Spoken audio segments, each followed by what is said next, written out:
6 months. I guarantee it. Well, I liked first edition BattleTech. Same here. We play classic. Screwing with the roll systems. We play classic BattleTech. And I liked it that you Town could is a design your all-new own series stuff. from I liked Miniature Building City Authority, the leader in tabletop. Yeah, that was cool gaming too. scene. And Aerotech was insane. Flexible and It was playable. just ridiculous. Harbor Town will take your. We never got to Clan Invasion in our game. No. And Aerotech's before it, but it just adding the planes in it just made the game crazy. Annie, good tonight? Everything good? Yeah. Good. Yeah.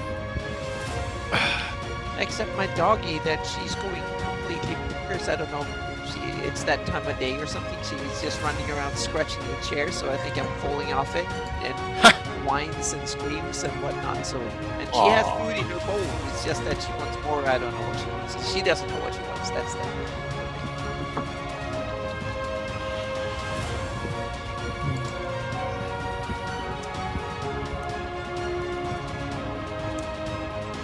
We just got a follower. We're on the wrong Bragida Bard. Huh. Let's see, we're not on a page that'll register, but I got my Streamlabs up. Thank you. Yeah, I can't even put up. Yeah, but hey, if we have you with less disconnections, it's gold, right? So Yeah, it amps me up anymore. I don't know what's going on with Comcast, but new house going in and stuff. I know they cut the Comcast line by accident at one point. Oh, I've had hey Cromdrad, I've had wonderful Comcast connection. I mean speeds. I'm getting like, on tests like 950 megabit. Down. Yeah, it's been pretty good. Wow, we have 300 and down and about 60 or 70 or something like that up, so it's not too bad. Casey, you want to do that tomorrow night because there's $100 at stake tomorrow night. $100. Yes. Hey. Are you handing out money or? Well, yeah. If you count Miniature Building Authority gift certificates as money, okay. It's the quarterly drawing tomorrow night. Probably better than money right now. Yeah, it's the big one. It's the quarterly Miniature Building Authority drawing event. Next. Let me skip that. Yeah, Casey's always first at Yeah, Casey's all. Well, that's cool. I mean, someone's got to be first, right? Yeah, that's awesome. Yeah, and Casey's on a lot on the show. Yes, because Casey is prepping to actually stream. Yeah. For during virtual Greyhawk Con. Yeah. Which would be awesome. Warren will make a reappearance soon. Yeah. Well, if he's DMing, will we have Garn as an NPC? Sure. He will. Sure. Hopefully he will have Garn. Yeah. We'll see. Yeah.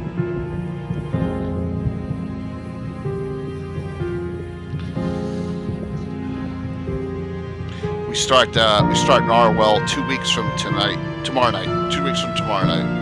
We're actually going to be we'll be playing in Narwhal. New groups of firsts. I'm looking forward to that. That'll be fun.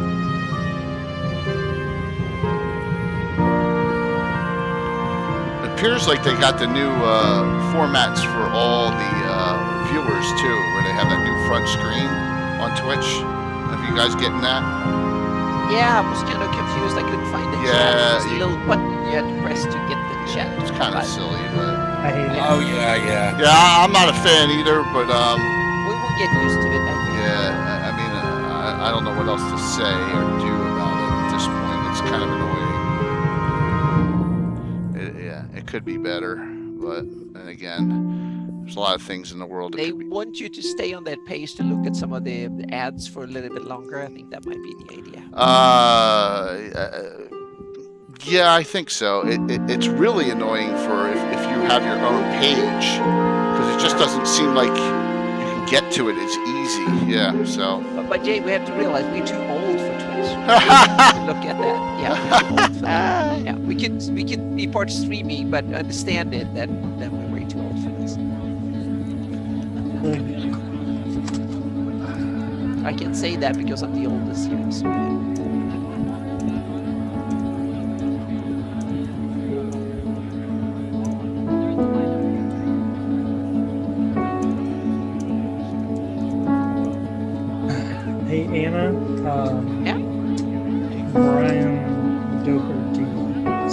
tried to send you. He sent me a emails. month. I haven't replied back to him, but I'm going to. Yep. Just want to make sure you. Yep, I saw got it.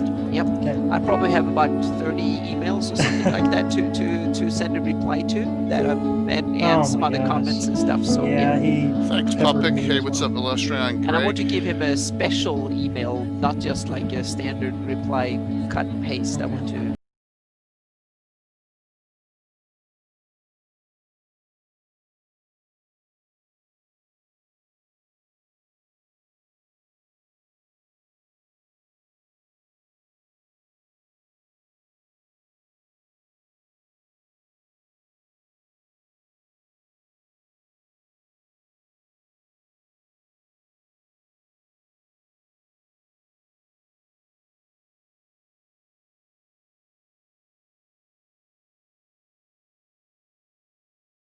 Yeah. Yeah.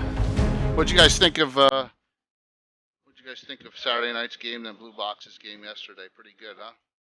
Yeah, it was awesome. I didn't see I missed the whole yesterday. game, but I saw 80% of it, and it was great. Yep. Good, good.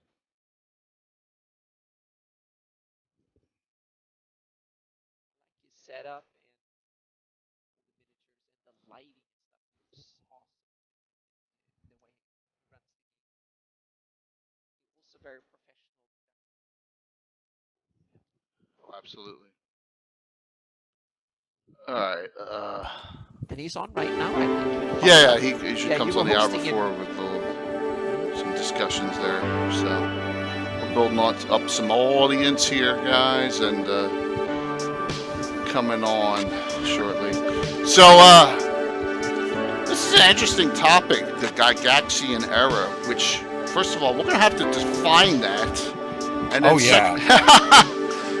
Well, you know, I want to, because there's a lot of confusion between Gygax's home campaign and the published Gygaxian era campaign, and they're two different things. So, but there's a lot of confusion about that. well, that's good. I mean, we can clap. You can definitely. Oops, he cut himself off. I just knocked my Yeah. connection out. Yeah, you can definitely assist with the clarification. But Oh, it's stop like it! Stop it, Duff! Stop saying it's for Garanyards. Well, yeah. Well, we hope that we can widen the circles a bit. But there's also kind of a third Gygaxian era when things that he published for Greyhawk after he left TSR is kind Yep. of a. Well, that's true. That's kind of a separate Gygaxian era in a way, because it's not canon or published content. It's published by Gary, but not by TSR. So I put that in a separate category. I consider it Greyhawk, but some people might not, because it's might contradict other things that are published by TSR. yeah. Well, definitely, yeah. So it needs to be treated. You need to be aware of it, and then you can treat it any way you like as for your own game. But you should be There's- aware of it. It's And kind there's actually a fourth era too. okay. Yeah. Because if you look at the okay, we have Gygax's home campaign, which Yeah. is how everything began, and then they needed to publish settings. So Yeah. we have the second era of published Let's just settings. come on. So Yeah. we're 1 minute Oh yeah, we are so before. deep into So we can start discussion talking. here. We're 1 minute early, and we're deep into We're Oh, 1 minute discussion. early. That's well, good. We need The probably discussion to already redo- started. Yeah, we probably need to redo the restart the thing. But How Casey, is- yeah, How's everyone tonight? Like, it's awesome, isn't it? But of course, you may have a. Yes. Well, thank you. And look at that. So I don't know how he knew. He came in the second we went on. Right Someone on. must have Oh, that's timed awesome. it. yeah. So, we saw uh, the email notification. Thank you very much, there, John.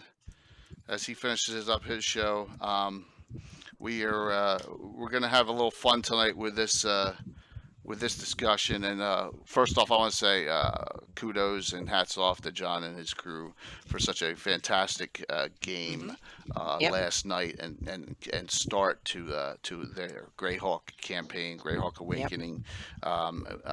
Yeah, It was- Ostler made a reappearance. I think it was so cool when they Yes. were, the welcome winch, and Ostler was there, and all that was awesome. Absolutely, and it was the same characters from Saturday night from when we did our Yep. kickoff game. That was fun, and John played played my NPC that I played, but Halia didn't appear yet. No, not yet. We'll see when she comes back. The shock on their faces when John's character he was playing betrayed the party right in the middle of a combat was just priceless, and it was fun. So I had a blast with that. And welcome, thank you all for coming on tonight. All right, so era Gygaxian, we did the From the Ashes era, which is the Sergeant era. This is the beginning, and this is till us. We got to figure this out. I was talking we got to define this somehow. I know you're saying there's four difference, but we really need to define it this. Might even be more than that. We'll see when we dug deep into this topic. It has many different layers to unfold and to dig into. Yeah, I mean, it all begins before the game even begins, because Arneson comes up to Wisconsin after Gygax and Arneson talk about wargaming and fantasy kind of chainmail wargaming, and they Arneson had taken it into a kind of setting idea with Blackmore, and he brings it up and he shows Gygax what he's talking about, and immediately Gygax wants to do his own version, and that is the beginning of the Gygax home campaign. So you're saying Arneson and Gygax split from Blackmore to Greyhawk right then and there? Well, no, Arneson came up and started with Blackmore, and that's the first setting, very first setting. Right. And he showed Gygax what it was before there was even a Dungeons and Dragons. And Gygax immediately wanted to do his own thing. So the Gygax home campaign, which very early on became Greyhawk, that started up almost immediately. And then that became the Gygax Greyhawk campaign. That was a home campaign. It was based on Lake Geneva, Wisconsin, and North America, and it was a wild and wacky setting. Well, and that was Gygax's. It's called Greyhawk, and that is a big confusion for a lot of people, because that is not what we know of as the published Greyhawk setting. Good point. Oh, by the way, I apologize. I should do this every week. We were already talking, so I have with me tonight Jake Hiller's on back. I got Adam Meyer, Greyhawk, Mike Bridges, and this is his wheelhouse, Jason Zavoda. Oh yes, this is his wheelhouse tonight. So we're letting Jason run with it. And yeah, absolutely. Well, believe me, I'll fade out soon enough. So we can get a fill in occasionally when your internet breaks down. Well, you have to understand. Here we are, 72, 73. And D&D is just starting to form as a concise, an actual rule setting. Now, we do not get the published setting. The folio comes out in 78. So we have that home campaign, Castle Greyhawk, and all these things going on for about 5 years before we really get that published Greyhawk that we're talking about. So Gygax, what he does is he writes this outline, and he didn't think that anybody would want a published setting or even published modules, because he thought everybody wanted, and that's it, everybody wanted to do their own thing. So he goes and they say, look, we need a published setting. So instead... Oh, there, we lost Jason. Jason but you can read the year from the folio. Well, there was actually a product before then. I think that was when he wanted to mention. That was a supplement in OD&D or whatever, white box, brown box, whichever the edition of the original D&D rules, the first generation rules. That was a Greyhawk. Oh, there you go, Jason. Continue, please. Welcome back. Yeah. There is a supplemental book called Greyhawk, and there's a supplemental book called Blackmore. But those are not really setting books. Those are rule systems. They're adding characters and changing the rules and clarifying things, adding spells. I don't remember the mechanical bit, but not what we will call fluff today, with all the setting details and stuff. Yeah, lore, fluff. Yeah. So we don't really get any lore, no setting till 78. And that's true. No, and 78's Hamlet and 78 is everything to begin with. It's Hamlet, G1, how about Folio. oh gosh, the C1. Well, the very first thing that came out in 77 was the Holmes Basic book box I left set, that in the basement. I should have brought and that that up. has module B1 in it. So you don't even have like a real. That adventure was very. You had to fill in the treasures and monsters on your own. They gave you a list of what you could put, Search of the but they Unknown. didn't put them in specific locations. Yep. And there was no setting around it. Really, there was a very brief talk about is that Xenopus in that one? Yeah. There's a very brief talk about an adventure in there, but there's nothing really. There's And no then- setting. Yeah, the second Holmes Basic still had you could get the chits in it called which is the prison edition they called it, because there Yeah. were no dice in it. And then Keep of the Borderlands came in it. They switched from Search of the Unknown to Keep on the Borderlands, which is probably Well, the that- most popular game Yeah, of all and, time. and B1 also had the chits. It's whenever they ran out of their dice, because you got to remember those dice were real oddballs. They were buying them from some science company that made polyhedron dice, and they ran out, and they had to go to the chits till they could get more, and they had to go to China and order some more dice. Yeah, it was a time frame when I know that the Gary Con before last, they gave out a replica set of those dice, and I cannot find my original dice. That's the one thing that drives me crazy. I keep everything, right? I can't find them. They got to be in a bag somewhere, because I had to fill them in. The 20-sided die had 0 through 9 on both sides. They're like, what the hell is it? Which is the 11 to 20. You got a crayon with your dice. Yeah, But absolutely. anyway, In here. So in 78, when the folio came out, Gygax said he liked this so much that his players wanted to play in the published setting. They didn't want to play in his home campaign setting anymore. They wanted to play in the published setting. So that's era 2. That's Greyhawk era 2, but it's the one we are all introduced to, because we weren't introduced to Gygax's home campaign. He talked about it in a few places. There was a fanzine called Alarms and Excursions, which used to talk about various things, and Gygax would write some letters to them every so often. And that was the early mid 70s there. But anyway, by 78, we have the folio. Now, that is the heart of what we know as that Gygax era. Right. And that's era 2. And Gary stayed with the company until there was a whole bunch of stuff that went on in 85.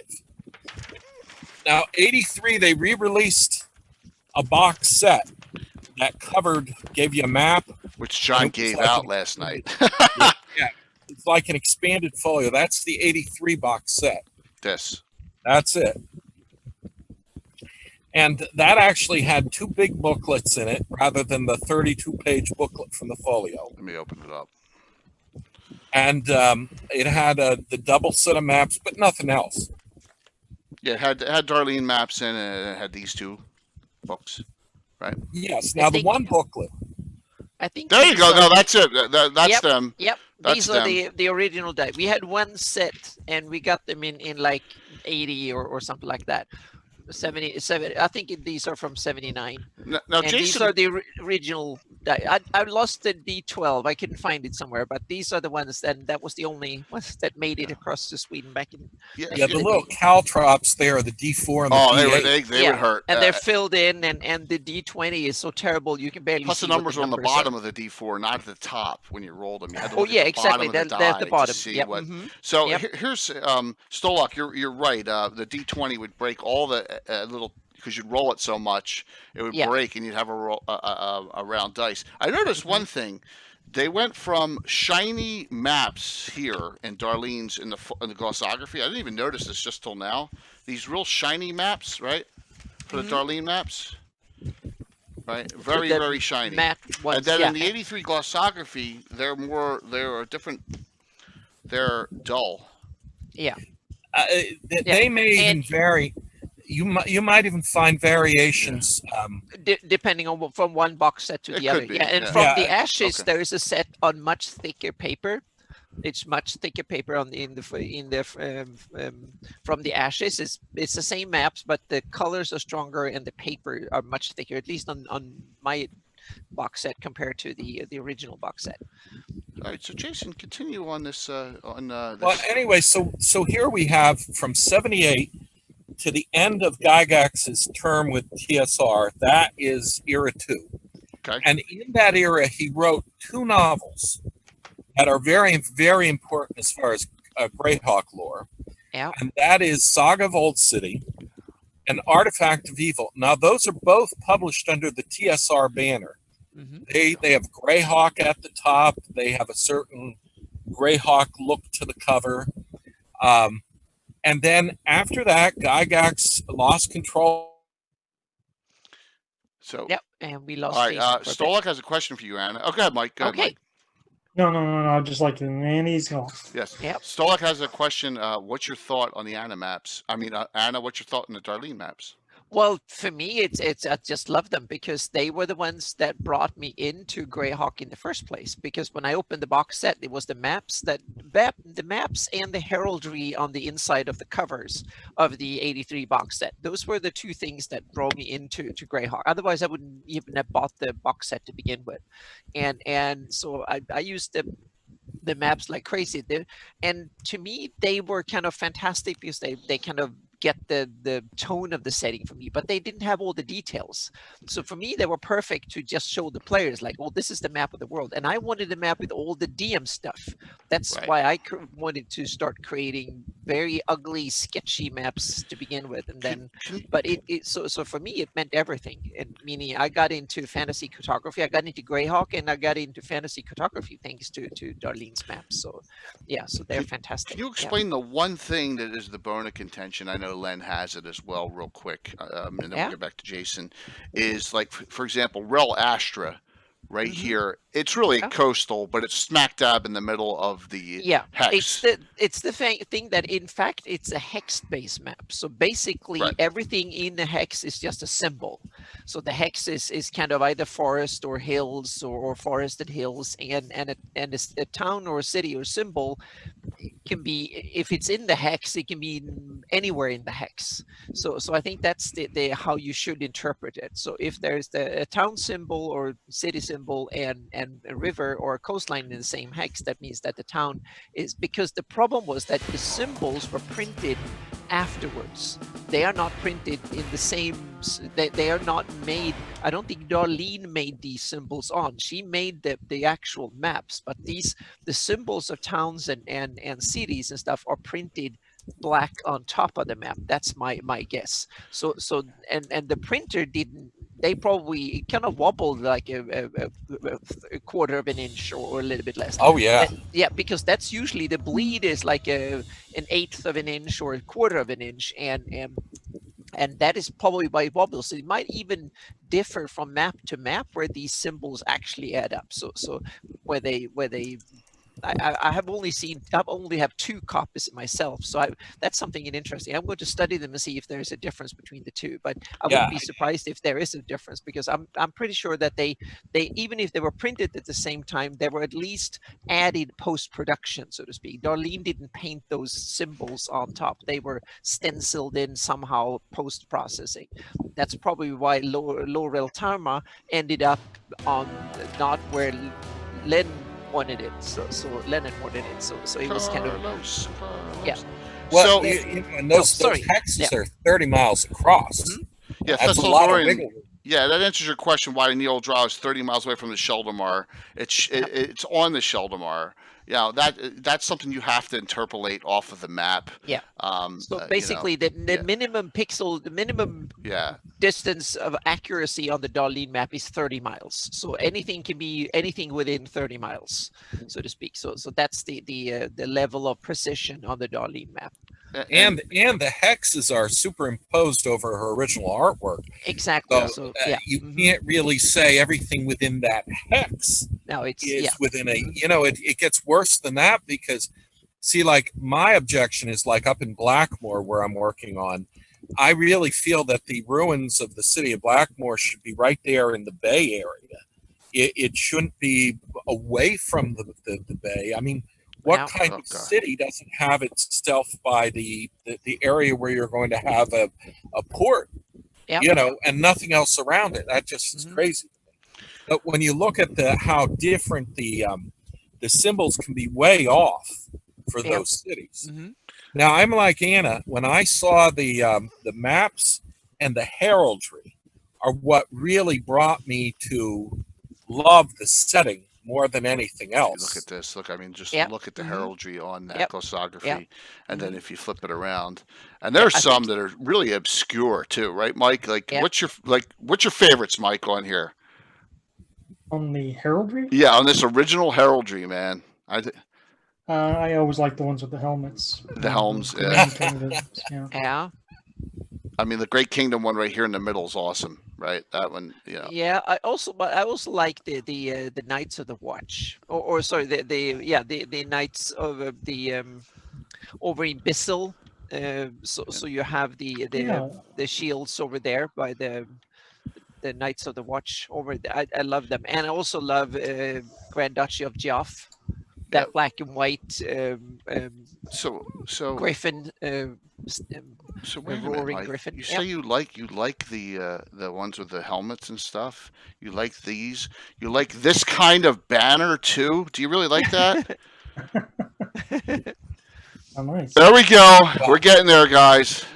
That's up on tabletop events already. So there you go. Yes, I do like the simplicity of the heraldry. How it's more like you like that. Most of the heraldry is like what an individual knight would have. Whereas if you look at historical earthly heraldry, it's more complex with quarters, and there's a few up there that have that, but a lot of these are the kind of things that you might see on a knight shield. And as a personal heraldry, rather than you'd see on as a banner flapping from a flag where they would have more complex heraldry like you have on the virtual Greyhawk banner. Yeah, well, the great thing is that I think this glossography starts that tradition, and it's way different than any other games setting with Greyhawk, and the Gygaxian era starts it with the heraldry, and that's why we were going back and forth on the banner art. Now we do want more art, and I put it out there, and you probably all saw that in posts, but this is different than Forgotten Realms. It's different from Dragonlance and even Birthright, right? Birthright's got a fair amount, maybe a couple in Birthright. They have kind of similar traditions with heraldry to some I was degree. going to say I couldn't tell you any Forgotten Realm heraldry. Right. No, me neither. I don't. Yeah, so I'm sure they are, but they not it's not shown that prominently on various stuff. So I kind of that first folio cover is something that I always used as an inspiration for most of the stuff that I do in how I present it.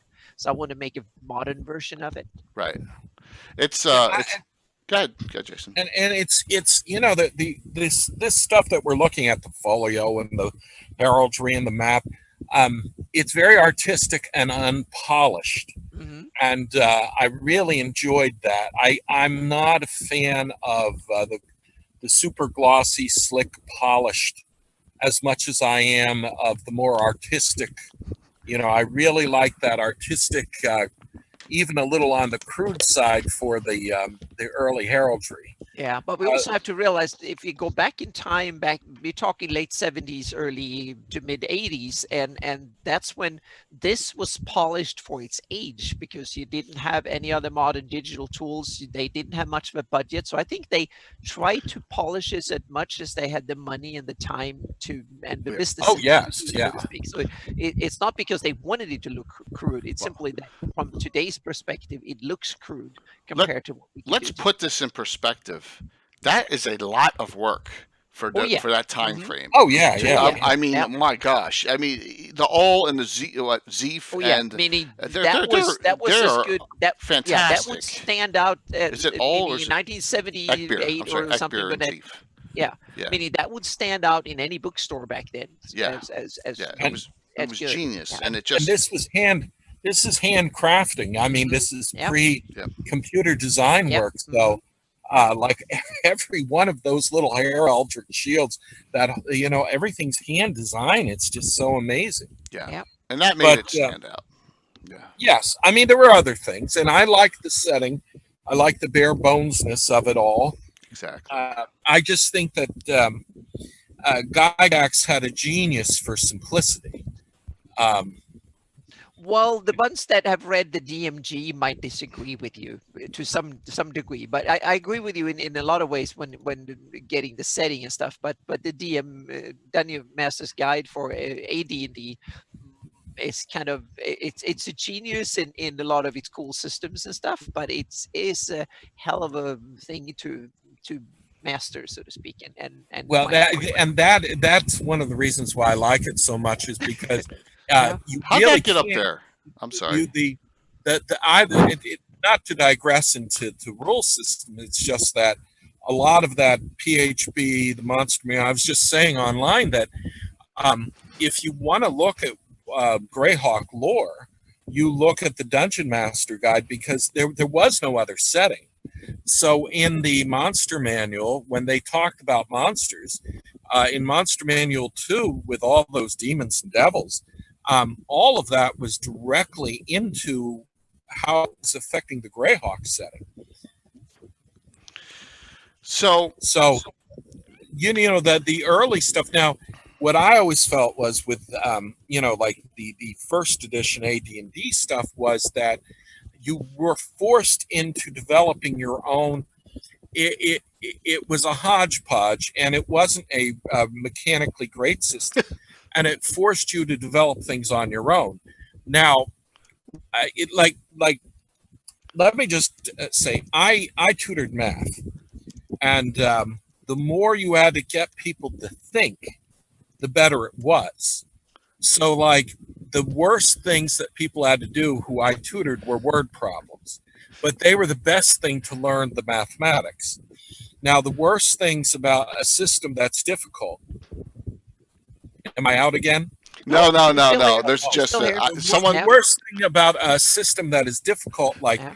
the second era of Greyhawk, the Gygaxian second era, is you did not have these options. You had to flesh out the setting because there was nothing else there. Mhm. You had to take hand in the rules, Yep. in your own hand into it, because the rules simply didn't cover the situations you might run into. And Absolutely. because of that, there was all this tailor making.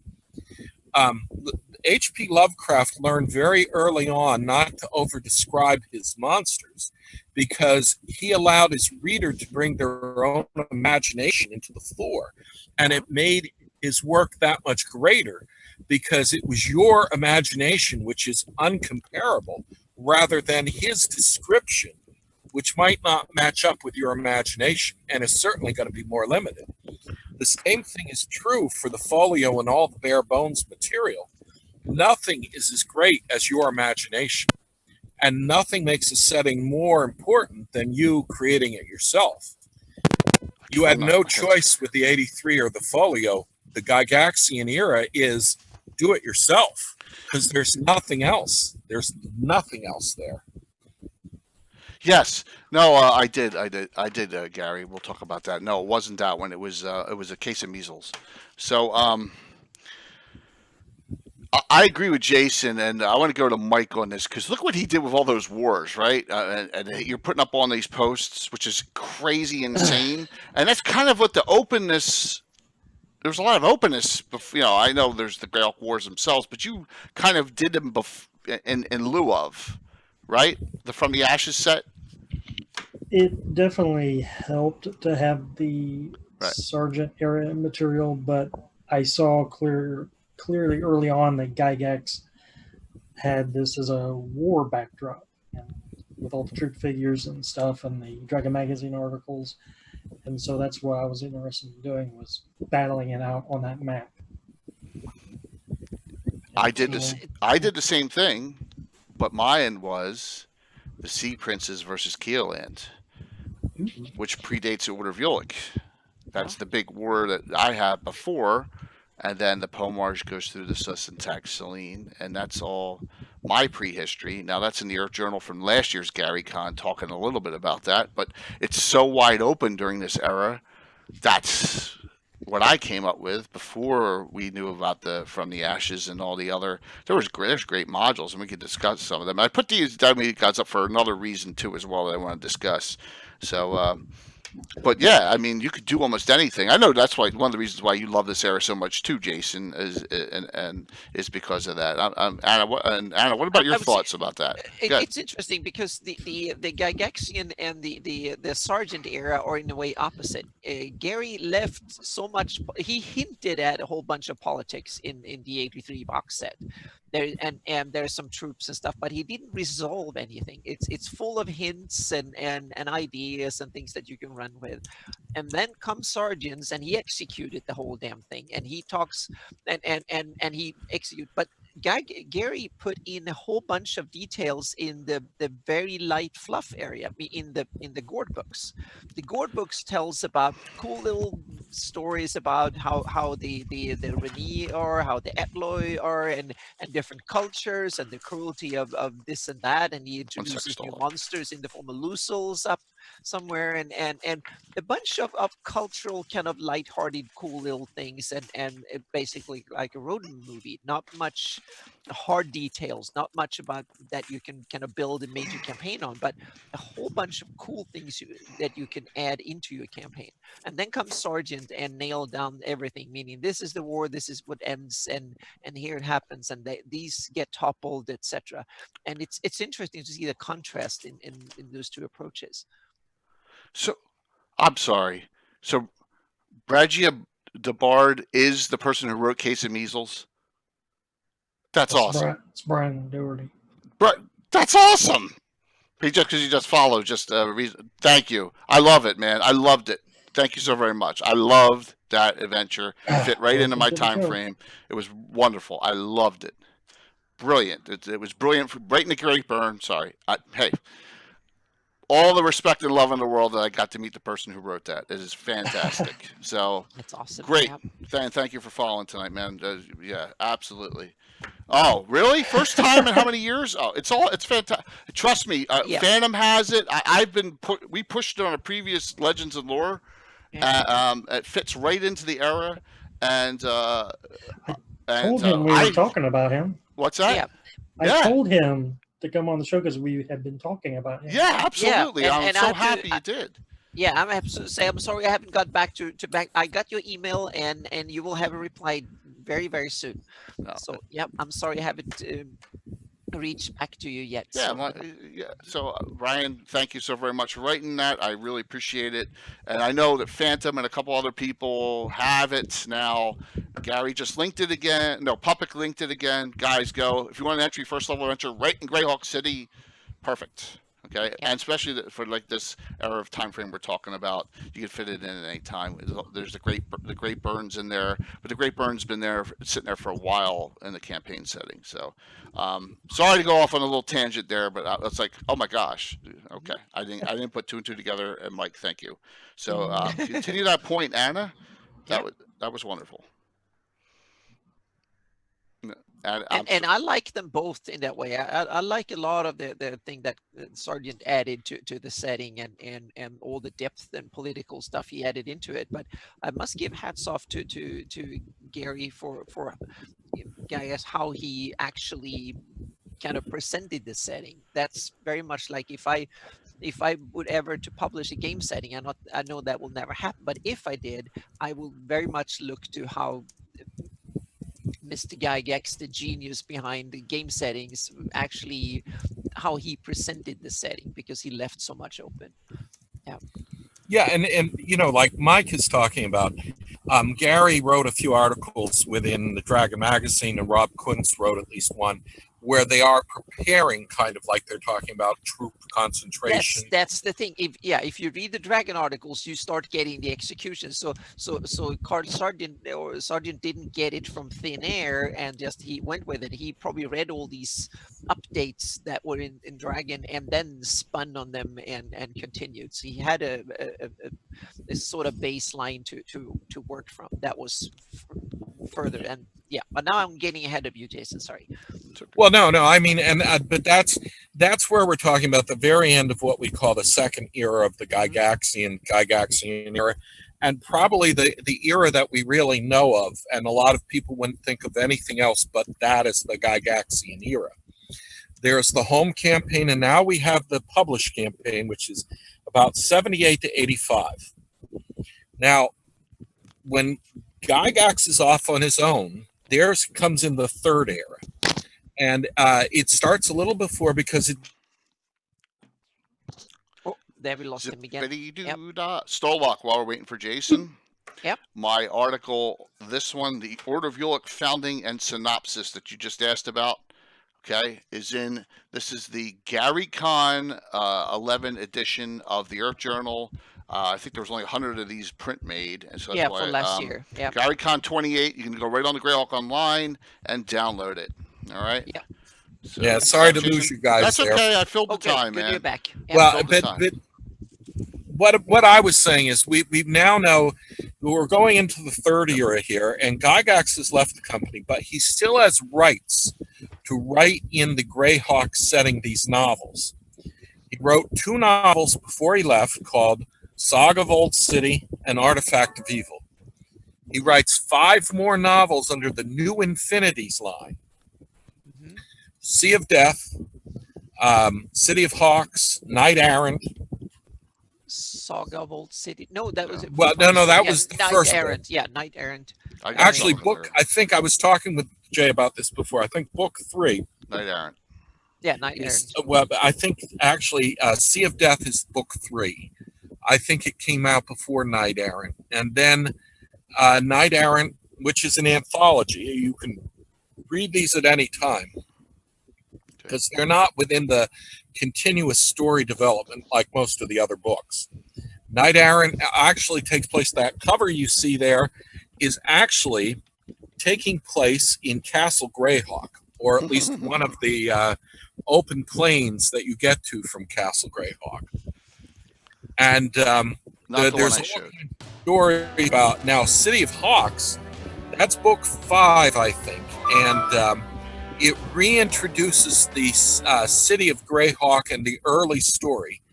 The way Saga of Old City, this is kind of a retelling of Saga of Old City, City of Hawks. Yep. Yeah, it fills in a lot of the stuff that we didn't know, the hidden things from book 1 for Saga of Old City. This tells the hidden part, the like DM sidebars, part, so almost side quests. It's a lot of the stuff that in between that wasn't told in the original story. So this is kind of, that's why it happened, and stuff like that. So yeah, we get to see the secret side of Gordon and why he ended up where he did and stuff.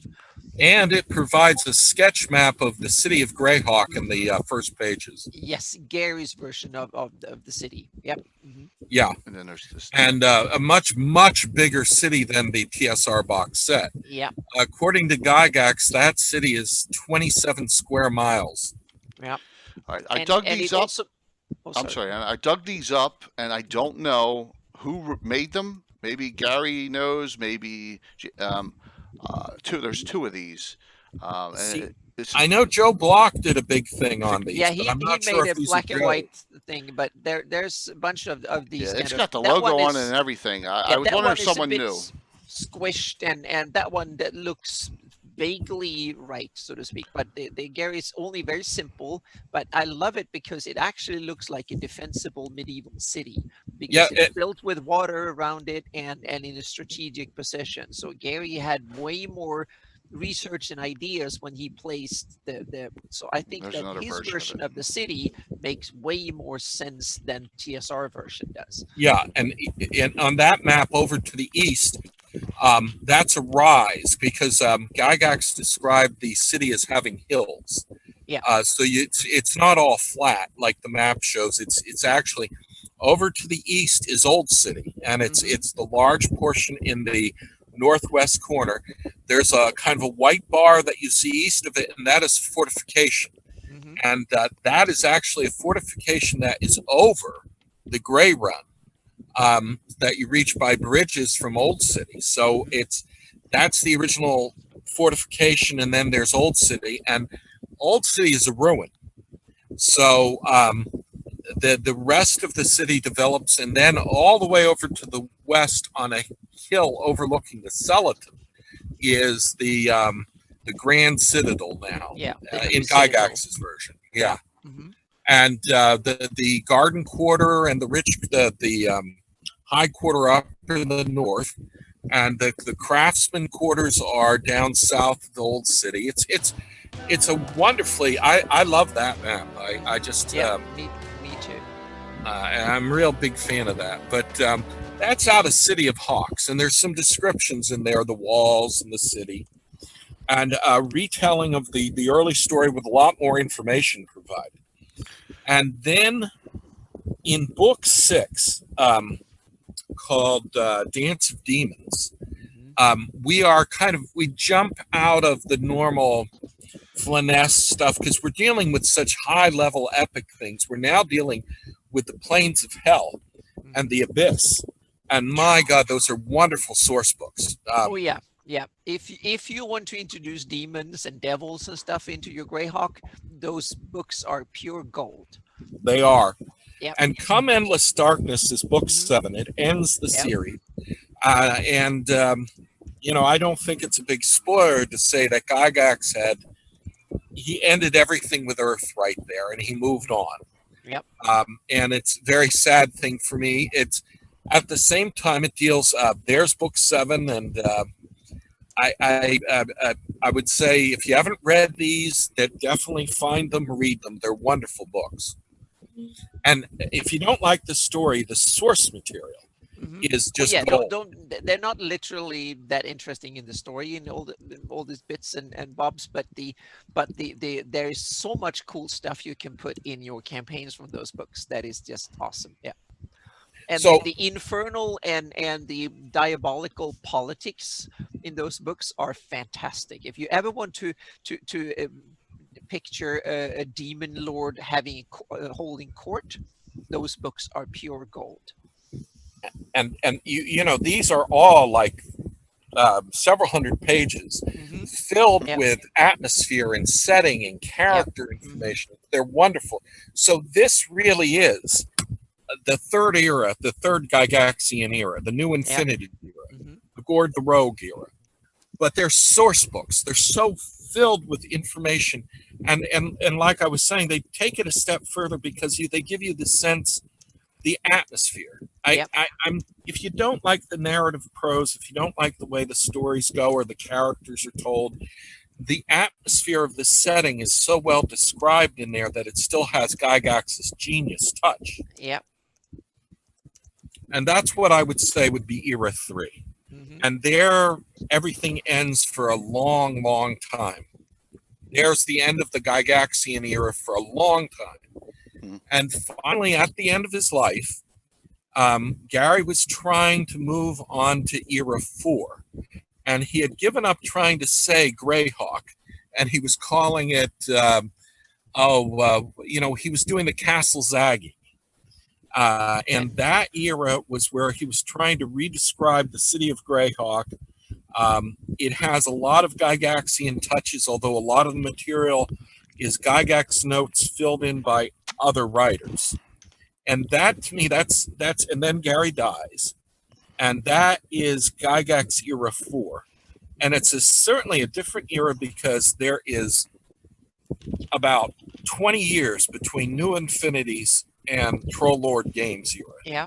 So there's a different man there and different ideas, but he's still trying to bring to life something of that Greyhawk which inspired everybody. Yeah, but those were also the years when Living Greyhawk and when Greyhawk came back in D&D, published D&D with third edition, with Wizard of the Coast, Living Greyhawk and stuff, and I think that Gary was kind of interested in seeing some of, or horrified, I don't know, but Yeah. Greyhawk came back into the public eye of D&D and role players in many different ways at that time. So Yeah. Gary just put in chat, which is, guys, it's brilliantly active tonight, and I really appreciate it. Thank you so very Yeah. much. Yeah. EGG became a nihilist. He took a torch to the setting in the end. Does anyone want to touch that? I asked Gary to elaborate a little bit. Well, the new Infinities era, definitely. I mean, you know, like where we're trying to say that we go back to era 3, and that's the 80s, and it's the new Infinities. Oh, it ended with right after the end of. Oh yeah, things go nuts in those. So that's what I'm meaning. Don't take those as literally what's happened in your campaign, because then everything is just going haywire. But they are fantastic sources of cool characters and interactions and atmosphere to add to your games. Yes. All right. But he's taking a flamethrower to the setting. Yeah, and there's a whole bunch of stuff that I don't like much, like the Cat Lord and the balance and stuff. I have a question for everyone out there and all three of you. Where does his dangerous journeys fit in, if at all, into this discussion? Which was Jason, go first. He just we lost Jason on that. Oh, okay, then I'll, Mike, you want to pitch in here? Yeah. I got nothing. Okay, I have an idea saying that it is kind of a. He seems to go up because Gord starts in what I think looks and feels very much like a 576 setting, so to speak, with all the stuff going on, and so it's basically just an alternate timeline. And then when in the final books, and then he goes back, the Knight Errant, the City of Hawks and stuff are flashbacks to old times, and then some of the stories are new. And then when he goes off into the abyss and hell and Theopart, it's the same story that he started in the Saga of Old City, but I don't know how many years. It could have been 20 years, 30 years in the setting. I don't know. It could be only 10, 12, but it's definitely after, because Gord has leveled up and he's a really high level at the end, so to speak. So it's. I was really disappointed that the novels weren't tied in with the game setting, because that's what was really going on in Forgotten Realms, and it really drove the interest high. But they are integrate to the setting in many ways. Let me point out one thing that I'm going to bring up a map, and it's going to be hopefully I have it, and it's part of that Pomarge Order of York boundary map that Strandkeep Castle's on here. You see this map here? Now, guys, this is a lot of custom edits for me, but this is Anna's 576 map, but this is my campaign on it, so of course I'm going to share that because I don't want to snip two sets, and, you know, it's a Strandkeep Castle, you told me, is in the books. Yes. Okay. Yeah, I think it's in the second book, the Artifact of Evil, and I think it begins with that when the assault on the Strandkeep Castle, where the dwarves and Gordon and a bunch of others are attacking it and digging themselves in, and almost like World War I style, where you dig under the trenches and then you go in the castle from under, so to speak, and attack it. So yes, it's part. Yeah. Well, Cromwell, there's a whole atlas coming out. Anna is having an atlas put out for her. I can't wait for Greyhawk. Yes, the answer is yes. So, all right, that's one. I mean, are there other locations that we know of on your map, Anna, from these books that are like? Oh yeah, I've read them. That are placed there specifically just because of the books, or and are used in other places. I mean, but there's some instances because he had some copyright IP intellectual property issues, because he could use the things that were mentioned in. And someone might know that this is just my recollection of as far as I understand it. So I might be wrong. I'm going on, but he had certain things that he's written in books. He could reuse those IPs because he mentioned them before. Other things he had to come up with new names. So the Sea of Dust is the Sea of Death. etc. And there's a Okay. whole bunch of similar names, so a bit like Carlos and others who now publish. They have to file off the serial numbers. So the later books are that way. They are filed off the serial numbers to some degree. So some Oh. things are changed the names of, but it's fairly easy because there is maps in them, so you can actually see the maps and you know that, oh, that city is this name and instead of that name. And when he added content to the original World of Greyhawk in these books that was not in the original published material, I used the new Infinities name, so to speak, to add to it into it. And in otherwise, even if it's mentioned, I use the original, like Sea of Dust. Even if Sea of Death is kind of cool too. Yeah. Well, Gary, Yeah. we're definitely going to get there, Gary, on that. The modules. I want to discuss a lot of them again. I know we did them on Gab and on high level, low level, where we really need to place them in that 576 era. So go ahead, Jason. I know you were going to say something. Well, but I was going to say, you have the first two novels are TSR. Gygax is there, and I think what might have happened was he might have written a separate contract for himself as a writer for those novels, which allowed him to publish them after he left TSR and continue Gord. And anything he didn't mention in the first two novels got hooked on by TSR. Like he couldn't mention Loth. He couldn't mention Loth became Arachne. And Cuthbert became somebody else. I forgot who he was. Yeah. There's a whole bunch of stuff like that. But like Mike's saying, like it is too bad that these weren't doing what Forgotten Realms was doing.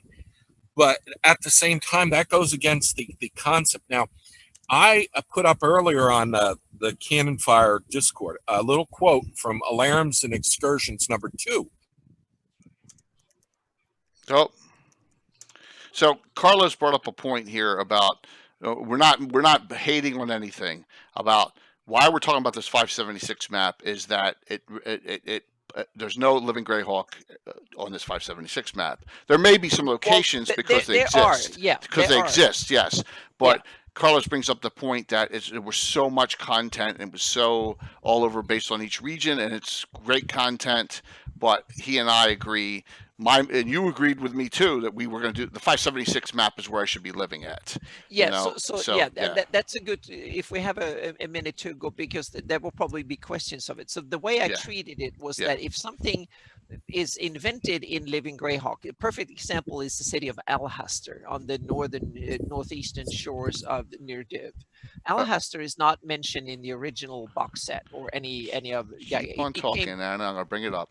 Yeah, so it's one of these extra things, and I think that Alhaster is such a cool place, and there it has it's got it on here. Yep. Yeah, and the city of Alhaster is so well described and stuff. And the city of Alhaster, it didn't appear in 580 or 570. It was clearly as described in the this is the Pysohawk era, and that's the era when Alhaster was invented, but it's described as a city that has existed back in the day. So the way I treated it is that then that city existed in 576. Mm-hmm. And so what I did was that I took the 598 map and I took away things that were obviously not there in 576, and then changed the political situation. The Horn Society is back, the Shield Lands is back in its original borders, etc. But I kept a whole bunch of things from the Pysohawk era, from the Living Greyhawk campaign, that was obviously, if it was invented there, but you could simply assume that a city had been there for more than 10 years, that then it should have been there in 576. So that was my approach to do this, because I didn't want to strip everything. I did one version of the map that I called the Darlene version of the map, that just only the stuff that was on the Darlene map is on it and nothing else. But there was no roads, for instance, or nothing like that. And a whole bunch of details that are described in various things like the box set, the Greyhawk City box set, and a whole bunch of stuff that is published by TSR is not on any of TSR's own maps by the TSR era. So it's a little bit, it's always a compromise. Yeah, maps are compromise by nature. I mean, Anna's doing 576 Greyhawk campaign. She's not necessarily doing 576 Gygaxian Greyhawk. Yep. Mm-hmm. That's true. Yep. And that's where you definitely. Now, I found that I can consider a lot of stuff by Gary and Eric Mona and Fred, who all did the Living Greyhawk Gazetteer, has more of a Gygax. Damn it. Damn, we lost him again. Yep. Yeah. So we don't have to bust Casey tonight because Carlos already did in chat. So all right, about the BK book. So we're good there. So, okay, but I can show it. Or Mike can show it. So. Yeah. You're good. Sorry, I'm chewing a lot of gum tonight. It's okay. So, but what I'm saying is that Eric,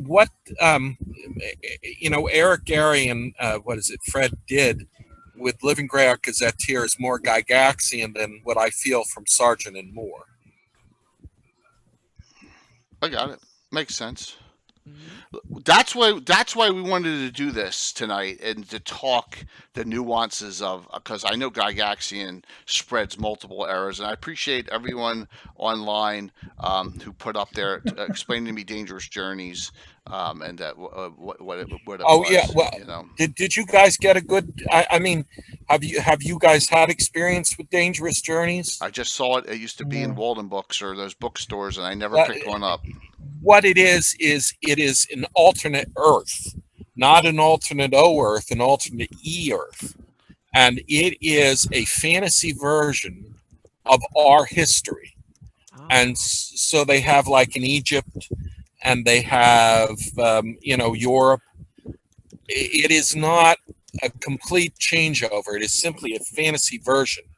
That's a little bit. That's a bit like Cobalt Press Midgard that Wolfgang Bauer created. That is simply a fantasy version of even more kind of fantasy probably than Dangerous Journeys, but it's very fantasy. But that's an interesting concept. Yeah. And Gygax has 2 or 3 novels set within that universe, and his narrative prose is a little better there. So you have to.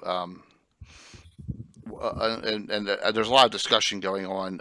This is great on the chat about all the different, what's 576 and what's not.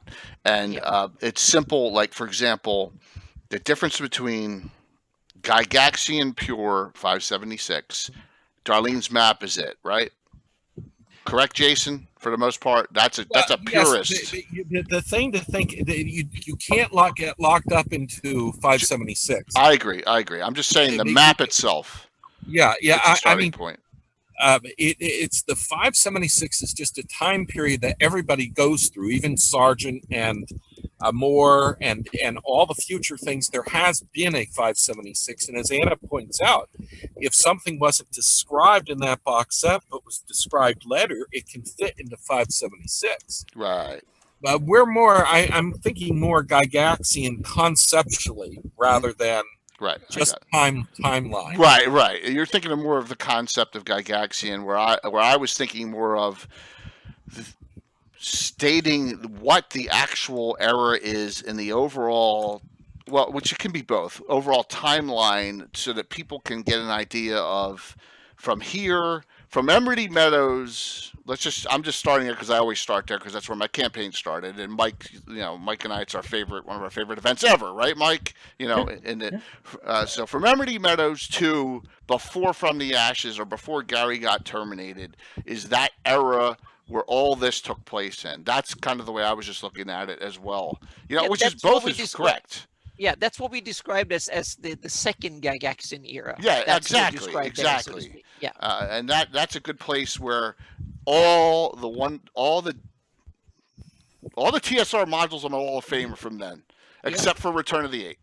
Right? Yeah. Every other one is from this era. So, Mike, what do you say to that? The modules is definitely where it's at. I was just trying to think to myself, as for I couldn't even tell you specifically which modules are just Gygax written.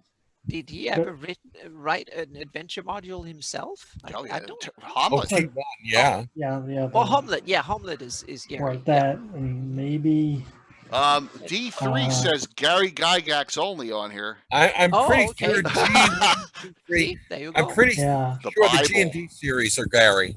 Mhm. I won't go nuts again on don't look at Menzo Berenson ever like I did the other show on Gavin, but this is your Dark Elf Bible in the in Greyhawk, this module Yeah. right here. Okay, so yeah, so I got a bunch of them here against the Giants. Gygax, the entire Gygax G1, G2 through G, all Gary. Yeah. You know. Yes, and that's like all 3 modules are like 24 pages added all together. They're like 8-page modules. Yep. Yeah. So Team of Horrors. Gary Julian says Gygax is a thin, imaginative underlayment, Spartan but creative, which allows the DM to fill in the details. Bingo. You don't over detail, you don't over dramatize. Bingo. The PCs are the heroes, and the scenario is largely sandboxing character. Forgotten Realms is nothing like that. That should win a Pulitzer Prize. That column that paragraph right there is dead on. It's dead on what Gygax was trying to do, which is not a good commercial plan, right? I mean, overall, it's not a great way to get more content out and make money off of it. It is a wonderful way. I mean, I exist in there. Mike existed in there a long time. I know you probably played mega games. Jason lives there to this day, right? With your games, Jason. I know you went some 5e, but you still live in this era. Yeah, you but know. it's just a pubic dad. He outs me as doesn't know what I'm talking about, which is true in this case because modules, I've read them many times, but modules interest me what I can digest from them, so to speak. Yeah. So and I'm terrible at remembering the different ones because I don't use them as modules. So that's my big problem every time I'm here. So that was, I just wanted to emphasize that pubic dad was exactly right, outing me. It's not knowing what I'm talking about in that case. So I'm so glad that I have you 3 guys that knows your modules inside and out, and I don't. What, and I understand completely because I can't run a module as written. I can't write modules because I don't play them that way. Yeah. I'm not a static individual. So I love you too. Gygax himself was doing what you did, Anna, and he did not believe in modules. And he had a very hard time believing that anybody would buy them. Yeah. Because it's like, why would you buy a module when you just write your own? Yeah. Yep. Yeah. I look at, all right, let's go back to the most loved, one of the most loved or one of the most hated modules of all time that came out. It took 8 years for the sequel to come out. People pan it, and I say it's one of the top 3 of all time, right? And that's Temple of Mental Evil. Right now, think about Jason's gonna. I love that you really got to fill in a lot. I love that you got to go, and I don't know if it was intentional, but I was talking to John Blue Box about this. If you're going to go and do all this, you need to fill a ton of Hamlet pre-post. Oh well, yeah, geez, yeah. You know, yeah, nobody's named. yeah, absolutely. And then you need to you got to develop Nob a little bit more. You need to create more evil enemies before they even get to the temple, which, was not a problem doing. And that creates a campaign world around Hamlet. You can base it out of Hamlet. You can base it wherever you want. But and then the temple is the it's the treasure at the end. Going through the levels of the temple, making forays, because you're not doing it in one sitting. You're making forays in and out. Mike Celestian, if you're on, Mike Wilson has been playing Temple of Elemental Evil Fantasy Grounds 2E for a year. Every Saturday night on his stream, right? He's been playing the game. He's been playing in there for a year. You got to savor it. I mean, does that make sense, guys, or am I just talking? No. I mean, it's a campaign adventure. Yeah. And it was meant to be a setting. Hamlet was meant to be your base of operations. Thank you, Gary.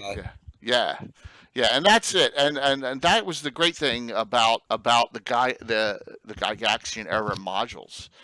You get that feeling with against the Giants too. You get the feeling that this is epic. But then when Oh, you yes. get to D1, D2, and D3, you could be down here for years, right? I mean, you could be in the Underdark. yeah. Your characters may never leave the Underdark. I mean, It's like a setting in itself. yeah, it's this Yeah. is an entire campaign setting, and I think that's what he was shooting for.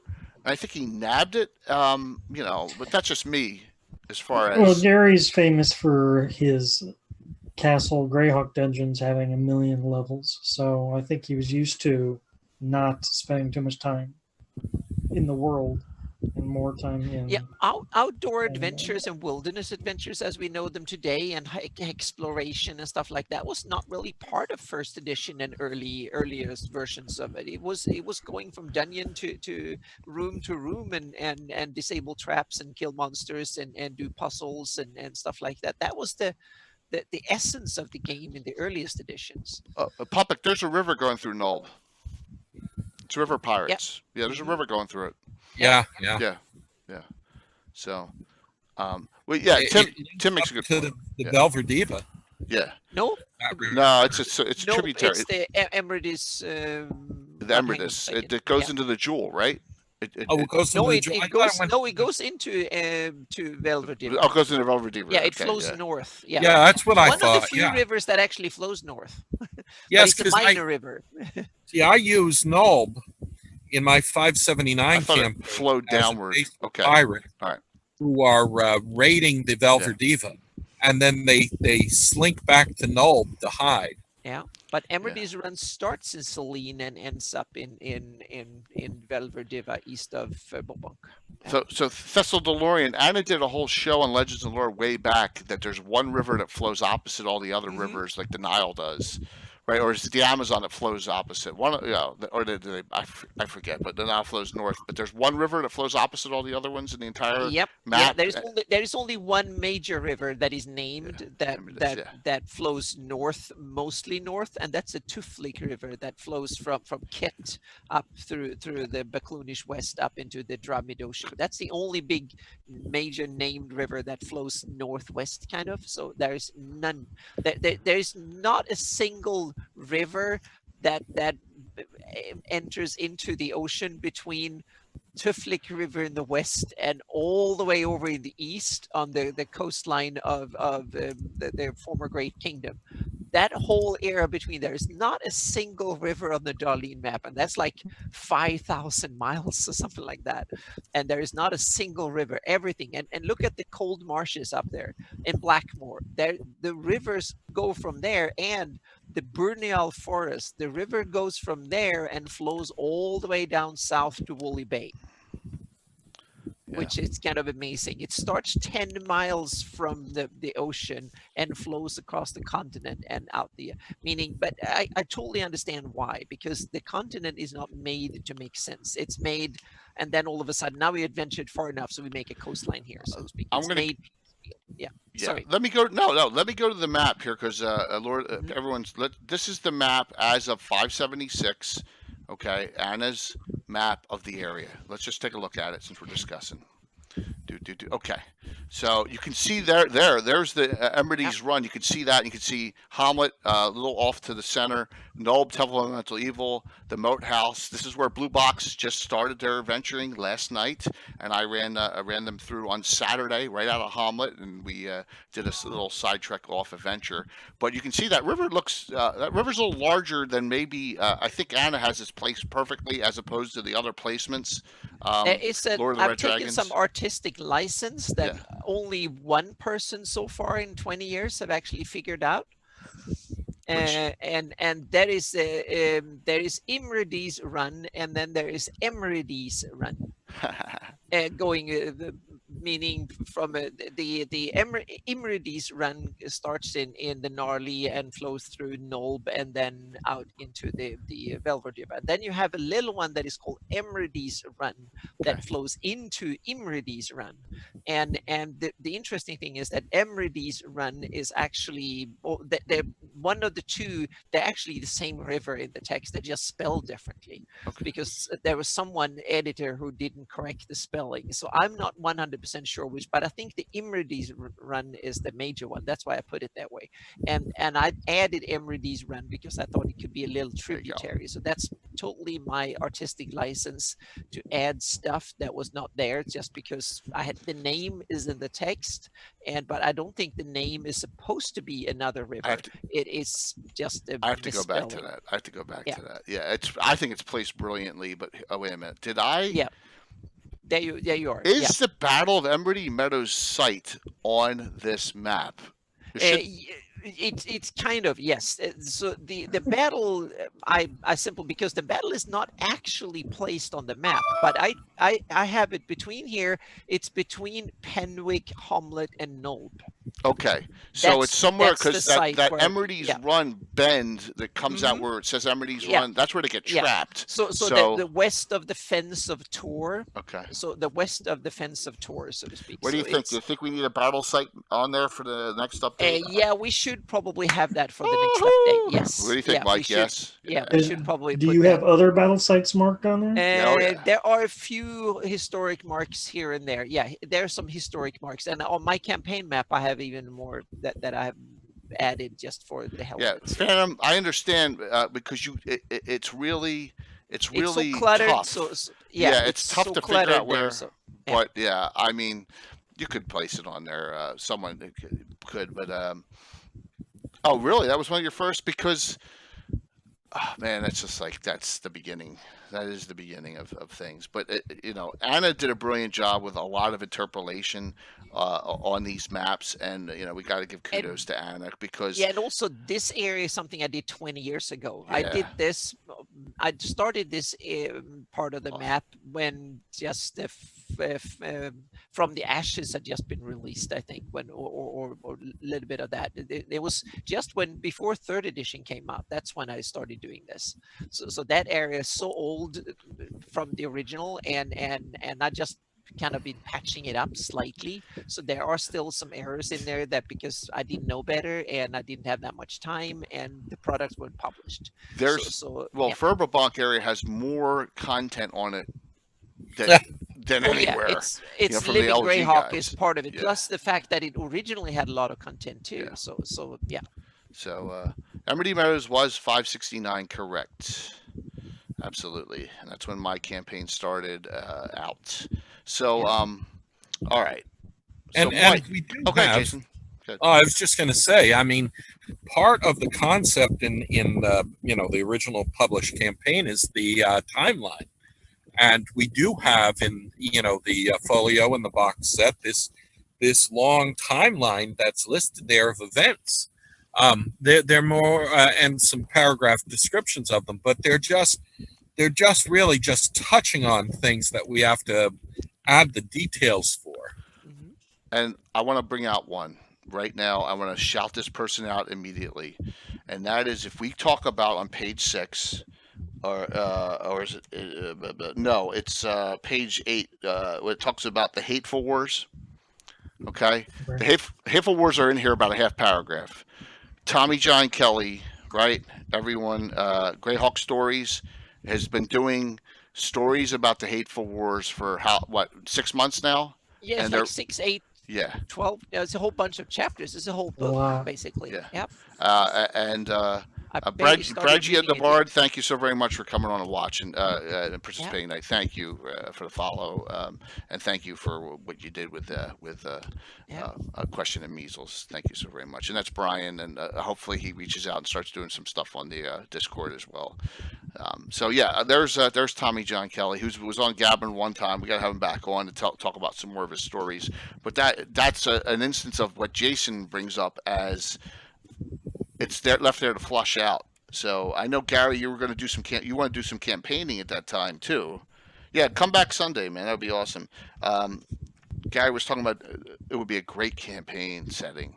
It would be like doing Second Age with the Witch King of Angmar live, right? That would be cool. The Hateful Wars kind of would be cool too. I think actually doing a campaign setting back then, a retro campaign. So, but that's just one instance of someone. And then also have, and I think he's having issues tonight as well. And that's David Leonard. Yeah, that's it. The fiction, and that's what we're talking about. All the stories that they're doing, and then if we want to go out even earlier with the migrations and a lot talking about early history, you want to go check out David Leonard's blog as Oh well. yeah, the Greyhawk Musings it's an Yeah, awesome so- elaborative timeline from going back from the early prehistory of Yeah. Greyhawk. It's the best timeline I've ever seen of Greyhawk. It's just fantastic. Definitely. That one show I had those two on, Mike and Jason, and that was a monster show on Gab in Yep. that one night. Yep. So we should have everyone back on that. So who wants to talk about some what we were Jason was going on with this discussion in the glossography, the timeline. Yeah, you were deep into I lost track. modules and stuff. So it's Mike and you. It's your show now. Yeah, Oh. Mike and Jay. Now you need to Talk about begin deep to- stuff. Well, look at this here. It says, all right, here's if Josh is on, cover your ears, okay? All right, 569, Battle of Emerald Meadows, Horde of Elemental Evils scattered. 4 years later, not like 2 weeks later, 4 years later, the Scarlet Brotherhood's first reported. It has nothing to do with what I'm sorry, he didn't. I'm sorry, Anna. He did. They did not get kidnapped by the Scarlet Brotherhood, and then it says Prince of Firendi Provost of Valuna kidnapped. Right. Mhm. That sets up what happens in this book, which is the only Yeah. Temple of Elemental Evil that should have ever been written. Okay. End of story. All right. End of Yeah. story on that stupid Return to the Temple of Elemental Oh, Evil. that Yeah. is Well, awesome. yeah. Yeah. Okay, so agree. I had to put all right, so what is that episode title number on look up Enoch, I will link it if someone can go back onto YouTube. It's called Bloggers of Greyhawk, and it's a Gavin. Bloggers. Okay, Bloggers of Greyhawk it was. So thanks, Gary. Man, Gary's agreeing with me an awful lot tonight. I'm a little scared here. So oh my gosh, we have a special guest about to hop in who may give us a little more further Oh. instance on Gary Gygaxian era. And here comes Leonard Oh, Lakofka. awesome. Hey, Leonard's on, guys. What's up, Leonard? Welcome. A little later than normal. That's cool. That's awesome. How are you? Can you hear me? He's probably setting up audio here. We'll see. Set it up. Yeah, Thrommel the Fang. That's funny. All right. Well, Leonard's trying to fix this. You good, Leonard? Can you hear me? Leonard's trying to set this up, making It's sure it's still working working on right. Yeah. Guys, if you haven't resubbed, you want to do it tonight because tomorrow night's adventure, while we're waiting for Leonard to hop on here, is the Miniature Building Authority quarterly giveaway.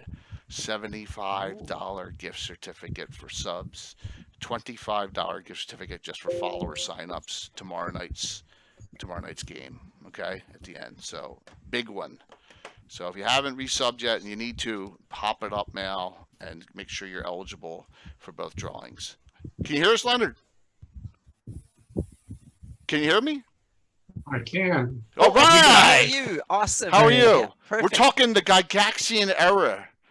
Ooh, That's right up your alley. yes, it certainly is. Yeah. All right. So why not, Leonard? Since we got Leonard, and who knows how long we have Leonard for? Tell us about some of the fun things that happened with Gary in the Gygaxian era. Just whatever, some memories you may have. Yeah, Gary and Oh. Greyhawk. Yeah. You know, Gary used to work in Chicago, where I worked, and I would go over and have lunch with him from time to time. Now, this is all International Federation of Wargaming, long before Dungeons and Dragons. Hmm. So we go way back. Was that he organized Gen Con 1, and I was at Gen Con 1. We had 99 people, and we introduced the game that would become Dungeons and Dragons, actually Chainmail first, on the Sunday, because the convention was only Saturday. But on Sunday, we introduced the gaming rules. Now, it didn't have the fantasy supplement, of course, because it was just heavy troops against light troops and cavalry and all that junk. So that was the beginnings of what would become Chainmail. And then Chainmail came out I don't know, 2, 3, 4 years later, something like that. Don Lowry did it for a while, printed it up, yellow copy, cover. So, and then eventually Gary took it back and did it under Tactical Studies rule, TSR. So that's the beginning of all of that junk. Were you, Wonderful. Yeah. were you playing on a sand table back then? Yeah, we had the sand table before Gary became a shoe repairman. Oh, okay. So so the sand table had to go when he started repairing shoes? Yeah, because they had to move in all the equipment. Ah, To so it move in was, all the equipment, the sand table had to go. yeah. Did And he that Mark house? Niederek, who was somebody from Chicago, Yeah. went downstairs to set up the table. Unbeknownst to him, they were going to show up at 1 o'clock, 1:15, something like that, and said, "We're here with all the stuff." And this is the little house that in Lake Geneva that Correct. is, yeah, okay, yeah. Mhm. Yeah. So yeah, that was down. That's why there's this Kickstarter out there that's Dreams in Gary's Basement, something Mhm. like that. That might not Yep. be the exact title, but that's close. So when that comes out, which hopefully will be fairly soon, that will tell you a lot more too. I got interviewed for that. A number of people got interviewed for that. So it'll talk about those early years. I don't know what it costs for the film. I don't think it's insanely expensive. It's on Kickstarter. Mhm. Dreams in Gary's Basement. You probably Yeah. can look that up on Here we go. their website, the Kickstarter website. Yeah. I'm so glad to at least have seen the house from outside and walking around it and stuff. I haven't been inside because it's never been open, but I think it's an Airbnb or something like that. Now you can rent it, I think, for certain things. Well, Someone when we owns it. played on the sand table, Mike, what was Mike's last name? Mike Reese had created Tractics by then, Uh-huh. and Gary had his set of rules, and he had a large number of elastomeric figures, which were plastic, I think 40 millimeter. He had a whole in a kind of back room relative to the sand table. He had shelf after shelf of elastomeric figures, which were 25, 30, 40 cents. And then if it was cavalry, maybe it got up to $1 a pop. So he had a lot of that stuff. So, Leonard, we're getting bombarded with questions for you tonight Oh. already. So, Yeah, that's uh, awesome. Yeah. Lord of the Red Dragons asks, did you see the Alas stolen castle that was used as Gygax's inspiration for Castle Greyhawk? Say that again? It says Alas stolen, ELASTOLIN. Blasphemy, yeah. Yeah, I'm sorry, I pronounced it wrong. Did you see that it was used for Gygax's inspiration for Castle Greyhawk? Have no idea whatsoever. Okay, well, that's an honest answer from Leonard. So, Lord, do you have You got to remember, I went up to Lake Geneva now and then to play on his sand table, which he was generous Okay. enough to let us Chicagoans come up. But I certainly didn't play in his weekly Right. league by any stretch. So, Brad J. DeBard came What back. all of that was, I don't know. Yes, yes. It is Leonard himself, Brad J. Leonard hops on a lot now, which we are. I mean, it's awesome and honored to have that. Have you hop on here? All right, what's your Leonard in this era besides? Well, maybe Lehman was. What was your favorite character in Greyhawk? Well, I don't know that I had one. Okay. I had a ranger that I got up to 11th level. I don't remember his name at all, but I enjoyed playing rangers and clerics. Those were the two I enjoyed playing. I enjoyed the cleric so much because, of course, the guy could cure himself. The guy could pray for spells in complete darkness. and he's a reasonable fighter. So when you have a cleric, you can accomplish a great deal. Fighters can't do that. Magic users can't do that unless they got potions of healing or something. In many game systems and books, you will find magic, what we would call magic users, have the ability to cure. Yeah. But this game was set up for creating a party, and the party had various skills that the other members of the party didn't have. So it kind of forced you into doing the work as a group. Okay. So So, that was the main premise of D&D. well, I think I love the cleric and the priest. I mean, I agree 100%. I mean, I can see why that you want to separate out spellcasters and druids, which I know you think druids get a bum rap in 2e, and they kind of do, but 1e druids are great, So, all right. So, anyone on the panel here have a question for Leonard? I have real quick. Mr. Doherty, right? Bragia says, Len, I'm the guy who ran upon your red Starlig heraldry. What does that mean? I don't know what that means. Do you know what that means, Mike? No. You want to elaborate a little bit? He says, I don't know what that means. Yes, so please elaborate on that, because we're all a little. Anyone here have any questions for Len? Well, we have them, and Gary's got one here. Yeah, I have one question that I should have known, but I'm not sure. How early was the druid introduced? Druid was not part of the original D&D red box, but he was in AD&D, I think. Who? The druid class? The druid. Yeah. I don't think that was in D&D because that was a subclass of clerics that came up later. Mm-hmm. And I've always liked the edition 1 druid as opposed to edition 2 druid because they castrated the poor bastard. No, I agree. Oh, I'm sorry, that's too vivid. No, it's okay. No, but it's we had a picture of a guy ripping someone's tongue out a couple weeks ago on a video. So and I'm not thrown out of the show yet. So you. Yeah. That was Sistari, wasn't it? Gotcha. Druid. Dennis Sistari. I thought he was the guy who wrote up the first Druid. Oh, is that Dennis Sistari? Yeah, he ended up doing that Bunnies and Burrows game.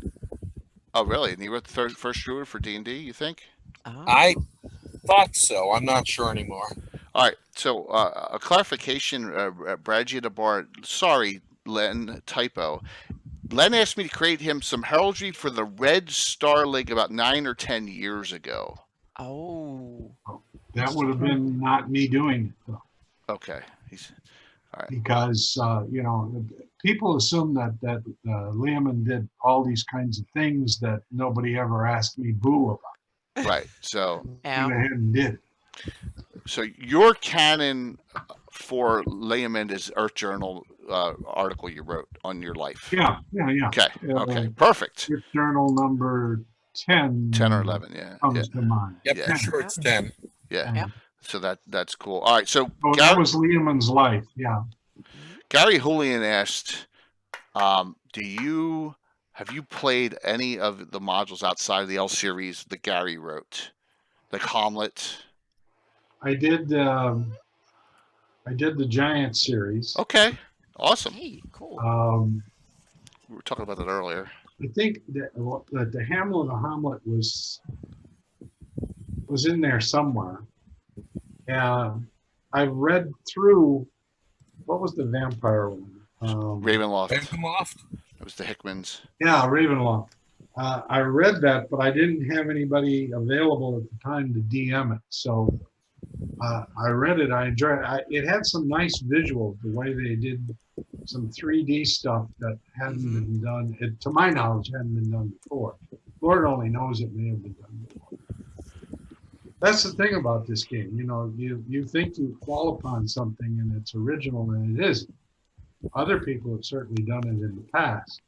Yeah. The advantage was once I started producing modules and once I had the ability to do a column for the Dragon, that allowed me a lot of freedom to open this kind of door and that kind of door without necessarily offending somebody who thought of the same thing. Because I'm sure that originality is one of the things with players in DM. So I didn't mean to step on anybody's toes. Oh, come on, Leonard. Because I simply didn't know that someone else thought it. The the Archer class to this day is one of our favorite. We use as PC class in my game. You know that, and that's your article. What did Gary think about it? Did he ever tell you?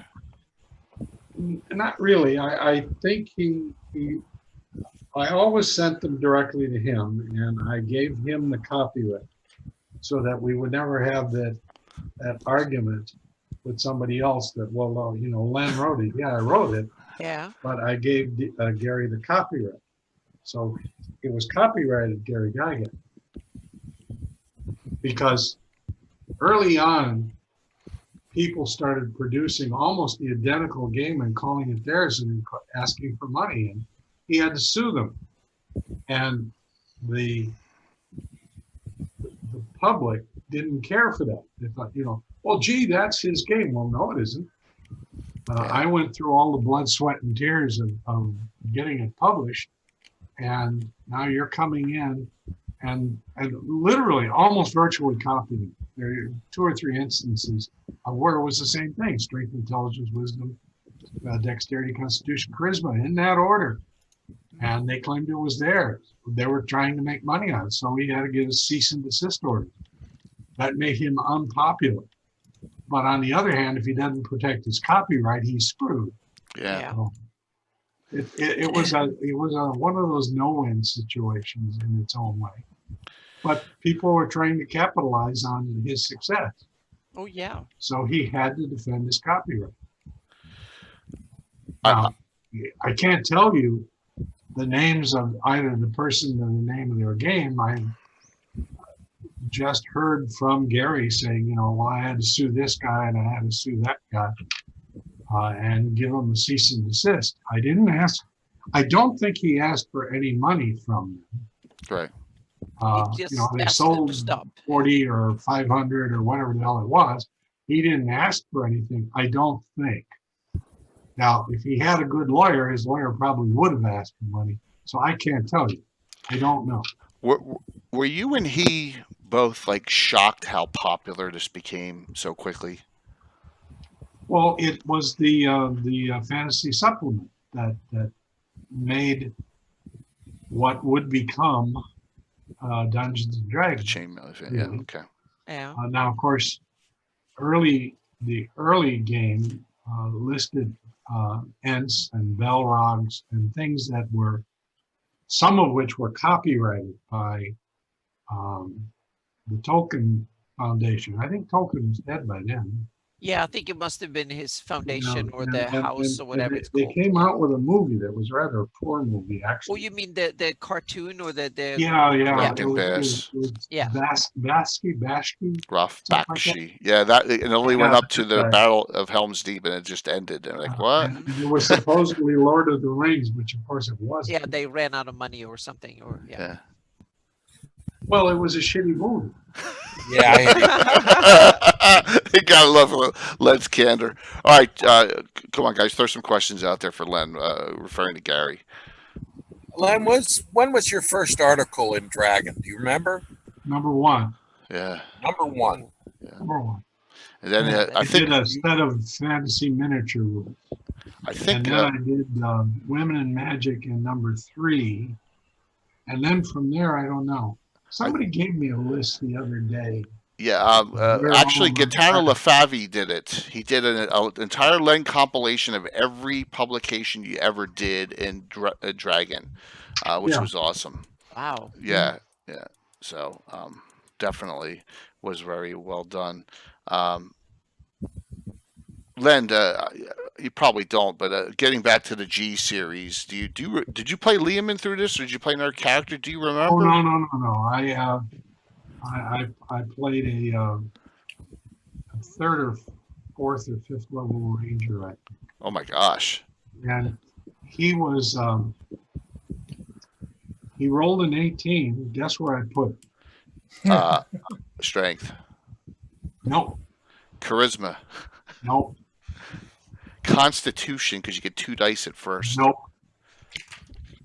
Wisdom, nope. dexterity. Dexterity. The 5th one out of 6. Oh, you Because that was hand-eye coordination with the ability to throw things, the ability to fire bows and arrows, the ability to get 4 classes of the armor class.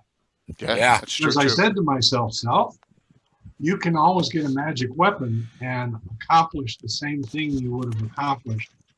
Not maybe if you had an 18 something wisdom, strength, but rolling an 18 is tough, and I don't have it here. my rough calculation is it's 1 chance in 108 if you're rolling 4 dice. So if you're rolling a character up, your odds of rolling an 18 are minuscule. So when you get one, you have to place it carefully. Now, of course, I had to do all of the other things. There's a 13 and a 14 in intelligence and wisdom that's required. There is a strength requirement. So I don't remember if there's a con requirement. Rangers have nasty requirements. They have a bunch of stuff, yeah. Worse than paladins, because if you throw out the charisma, because I think it's 3. I think it's strength, intelligence, and wisdom, and then a con of 13 or 14. It's really tough to be a ranger from base. It is tough to be a ranger, but you have advantages with the ranger. The ranger is one of the few people you can send out with the party thief and go searching for stuff. You can make him your lookout, the 2 of them.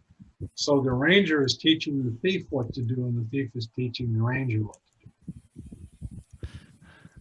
So long before we did feats, you had the ability for one person to teach somebody else a skill. Why not? I can teach a ranger to pick a lock.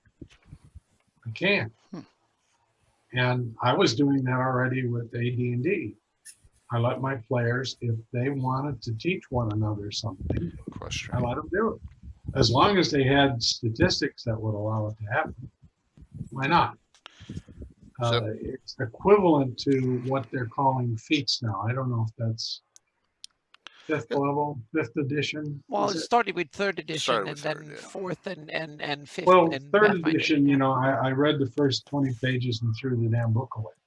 And then I did the same thing with 4th edition, because they watered down the character creation so terribly that I said, I'm not going to play this.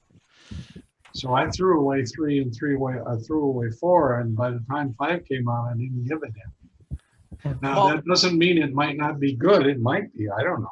But I certainly wasn't going to buy it's kind of interesting because because the 3rd edition was often seen as too complicated and too not balanced enough and too intricate, and then 4th edition was kind of not really D&D for a lot of people, and kind of streamlined too much. And then 5th edition, it's kind of seemed to hit. I have heard some people like 3.5. That was called something separate, wasn't it? Pathfinder. Well, yeah, but Pathfinder is it's a development. It's an evolution of 3.5 of 3rd edition. Yeah.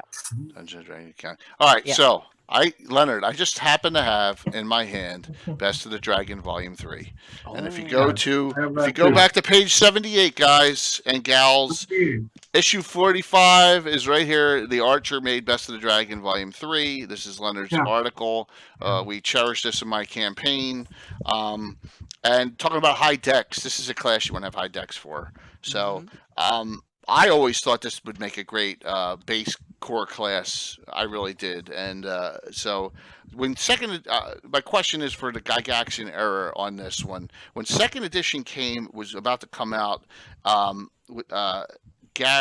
was Gary, I know the Wild Mages and all that other stuff came out, but was he considering any other, the Cavalier was the main class edition in Arcana. Was he considering a whole bunch Cavalier, the Barbarian, did the Then they did the crap with the tightrope walking and the Yeah. That's all that crap on the feet. They Yeah. call that something too. that's the thief acrobat. Thief Yeah. acrobat. Yeah, I was just curious if he ever considered any of this, or putting a death master or anti paladins in his NPCs, or just No. leaving. He just decided to I'm gonna leave them in the magazine. No, well, when I put the Death Master out, I said this is not a player character. Right. I mean, Because as an NPC only, it's When, bad. when you did all of the work to create it, you'd be sitting there doing this and that and the other thing. The party's off adventuring somewhere Yeah. because there's a lot of qualifications to become the Death Master. Awful. I was curious if Leonard, if Gary ever considered any of your writings for base adding into the rule system, like the archer, I think would be natural, but Yep. yeah, that was my Well, I did pages from the Player's Handbook and the DMG. Right. I don't know that I could necessarily find exactly which ones they were. I certainly wrote a large number of spells. Gary would produce spells where he would have 17 in the list, and I said, no. You got to do 20. You got to do 24. You got to do an even number that Yeah. people can rule this and be Great point. able to say, I want to pick this spell. So whenever he would do that, he would send it to me, and I would go ahead. Oh, well, here I need to add 5 spells to that, and usually I got published. without credit. I understood the system well enough, but I almost always didn't get an edit. Now and then he would take the second level spell and say, well, it should be 3 or the other way around. That kind of thing. Right. Now and then that would happen. Okay. But other than that, well, I was there from the beginning, and I was one of the editors of the Player's Handbook of the DMG. Yeah, absolutely, it's awesome. It was triple spaced, and they send it in a bunch of folders. It was a stack. I mean, it was easily a foot high for the two things. Easily. So I sent most of my comments without writing it on my original and sending the original back. Because in those good old days, you didn't have a camera that could take a picture, and none of that stuff. Yeah, it's all manual. You had to photocopy it. You'd have to go, and you didn't have the ability to do that. You had to go to Like a copy shop. Staples or one of those places, Yeah. or sneak up to your upstairs to where they had a Xerox machine and try not to get caught. So a lot of people are saying that they've read it, but they've never. I'm just putting in there. Archer is a playable PC class, guys. I mean, if you're playing old school, it's I just love it. Well, I did a rewrite of the Archer too. And Yep, I think I it's have it. published somewhere. It got published in Dragon's Foot back, and you gave it to me, and then we put it on Greyhawk Online as well, with your permission, about a year and a half ago, when you first came on the show. Yeah, we got it up there. Probably. Yeah, Probably. The differences were not great, but there was something about the Archer Ranger that I didn't like, that the experience points didn't come out correctly, or as correctly as it could have been. So I think my main emphasis was on, and I think I also changed the spell casting for the Archer. yeah, you did. I did. yeah, I did something there with You made it that too. druidic instead of, or clerical, one of the two instead of mage. Yeah. Yeah.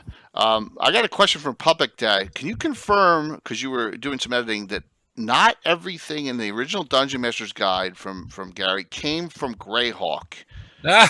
For example, EGG said Vecna came from Brian Bloom's campaign. You like that question there, Jason? From Yeah, from we Public? were fighting about that earlier. What do you think? That's certainly possible. Okay. Bloom played a fairly decent game of Dungeons and Dragons. Okay. I sat with him and Gary. We had these invitational tournaments where you would go in and play with Gary and Brian. or with Brian. And you would then place someone as to how well you did. I didn't win one of those. I came in second once and came in third once, but that was about the best I did. The guy who used to run the tournament at Gen Con, Bob Blake. Bob Blake came in one, and then there was somebody else who won because he was the guy who was hoping Gary produced the actual.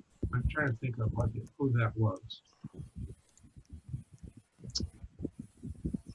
I have to reflect a little as to who It's that okay. was. But it's definitely a realistic question, is what you're saying, is that some of these original, like Vecna and some other original baddies were brought from other, and they're just put together and thrown into Greyhawk, and now look where they are. Look where Vecna is now, especially. Yeah. You know? Well, wasn't Bloom involved in Boot Hill? Am I wrong on that? I think so. Yeah, I think so. That's I interesting. think Imagine. I'm wrong, or you think Yeah. right? Was Imagine Merlin that- his character too? Who's Merlin's character? I don't know. Yeah, Merlin. but imagine if invented having one of your home NPC or villains or characters having taken on a huge life in general fandom and D&D fame and stuff. That would be kind of cool. And it's kind of sad sometimes when some of these original origins of something is now lost to history. There's all kinds of stuff that's been lost. Yeah. And one of the things, now let's see if I have the time wrong. or something. Okay, thank you, Secret. But I think when it comes to the first and second edition, this second edition AD&D was something that was made after Gary left TSR, right? Or was that? No, It was no. okay. Gary was already talking about producing the Monsters Compendium as edition 2. Okay, And he was interesting. still there and on the podium and et cetera, et cetera. Yeah. So the plans to do 2 were there. Okay. Now, So I didn't yeah. get the manuscripts for 2. I got 1, but I didn't get 2. Yeah. Okay. Now, when it all actually went to print, somewhere in there, he lost control of the company. Okay. Yeah. So that's why. Yeah. So it was very much created and part when he was in charge and he was part of. Yeah. Yeah. Okay. Because there was a that's- Gen Con we went to, I think it was at that University Parkside, where they had an auditorium and they did a question and answer. Okay. I'm reasonably sure that's right. And they were already talking about edition 2. Cool. But they Jason, were Mike, you doing got it a question? again, starting out with the Monster Manual first, the Monsters Compendium. And Yeah. you could buy sections. Yeah, you so put it in was the- part of Gary's idea to make it into a compendium and not a hardcover book, so to speak. Right. Because that Okay. way you could add 20 pages anytime you Yeah. wanted to. Mhm. You just had to alphabetize it and Yep. stick it in somewhere. Yep. Yeah, I mean, because we'd already seen 3 monster, Manual 1, Manual 2, and Fiend Folio. So in hardback, so the compendium with loose leaf would have been a lot of sense. Yeah. Yeah, And, it did. and especially this is pre-digital when you can now Oh, you yeah. can have a database and stuff. But back then you had to have it in writing one way or the other, so to speak, in print. Come on, Mike. Come on, Jason. Throw Leonard a question in his I've last got 10, some 15 stuff. I was minutes. just wondering, Len, you were started out with wargaming. Did you ever do any chainmail Greyhawk wargaming with Gary, or? Well, yeah, when we played on his sand table, we played a few games with the fantasy supplement, and of course the regular troops, which was the original set of rules that was incorporated in Chainmail, because the majority of Chainmail, I'm going to say 70 or 80%, was this set of rules that he premiered at Gen Con 1, literally the day after. And then he came up when they decided to go to press. He said, well, wouldn't it be nice to take Tolkien, who was quite popular at that time, and put the stuff from Tolkien in? And he was unabashed about putting it in and saying, here's a Hobbit, and here's things that were copyrighted names. So eventually they came after him, and the Hobbit became the Halfling. But when we played the game, everybody called him the Hobbit. Yeah. But that kind of thing. Did it ever keep going to the Greyhawk era where he was doing his Greyhawk campaign? Did he ever do chainmail wargaming with Greyhawk? Don't think so. Okay. See, the thing that came from chainmail was the fact that everything on a sand table or on a table you were playing on was measured in inches, and it produced all kinds of hassle for when you started doing That's the way I do it to this day. the additional. Yeah. That's so Player's funny. handbook, you had stuff that was inches when people were looking at it. What the hell are you talking about? Yeah, that's Jay is still a master. That's how I of the- play, Lynn. I play miniature style with inches equals 10. 1 inch is 10 feet on my board, man. Yeah. It's 30 feet to a yard, 10 yards. Yeah, I go to feet just because it's way too the miniatures. It's way too tight. If that was 30 feet for 1 inch, oh my gosh! So with 28 millimeter scale, I do it to 10 feet is 1 inch. It Well, just, the first time I played a set of rules like that, he gave me a cavalry of 6 mounted figures, and I said, "Okay, I'll charge." And everybody else is looking at me. Where the fuck are you going? And I charged across the field, and the archers just had a field day. They said, "Oh, look, something to shoot at." Pikeman. It's a bittersweet lesson. You learn how that stuff works when you do it wrong. Yeah. God, you learn a lot from doing it wrong. Lord of the Red Dragons asked, "Did you ever play the Siege of Badenburg with Gygax?" Absolutely not. Okay. There you go. Another direct answer. Mhm. Okay. The first game I played with Gygax was Battle of the Bulge, I think. Avalon Hill. Mhm. A great game, yeah. He was the Americans, I think, when I was the Germans attacking. And that might have been the only Avalon Hill game he and I played. Maybe we played D-Day. Might have. Because, you had the system where you looked at the last digit of a stock that you chose from the printout. So you'd say on November 4th, you take the stock market printout and you took the last digit of the price and you use that as your random 1 to 10 number. Oh. It was relatively ingenious, actually. Yeah. Because otherwise you were rolling 6-sided dice to do stuff. So now you came along with the ability to do a 10-sided die, but there wasn't a 10-sided die that existed. And of course you were doing it play by mail. So, yeah. So then, You had to have then others can look in their newspapers and they can verify the rolls. Exactly. Yep. Yep. Awesome. Avalon Hill That's came great. up with some good stuff. The thing that always frosted me was the first game I ever bought was Gettysburg. And Gettysburg was played on squares. It wasn't played on hexagons. That came along later.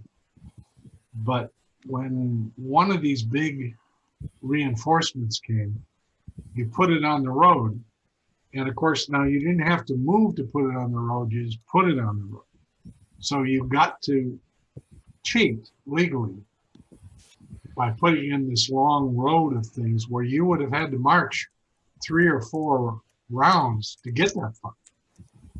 But you strung this whole long group out as opposed to bringing it in pieces over turns. But, can't do anything about that. That's the way. Supposedly there was one big reinforcement to Gettysburg. by the north, and Yeah. you had to simulate that somehow. Now, as for putting them on the road, that's another story. Because elsewhere on the board, you went off the roads and you did other things, Yeah. but you always had the diagonal problem on squares.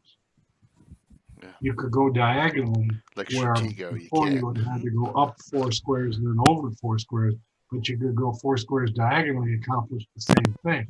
Yeah. So then when hexagons finally came out, I'm going to say hexagons might have premiered in D-Day, maybe.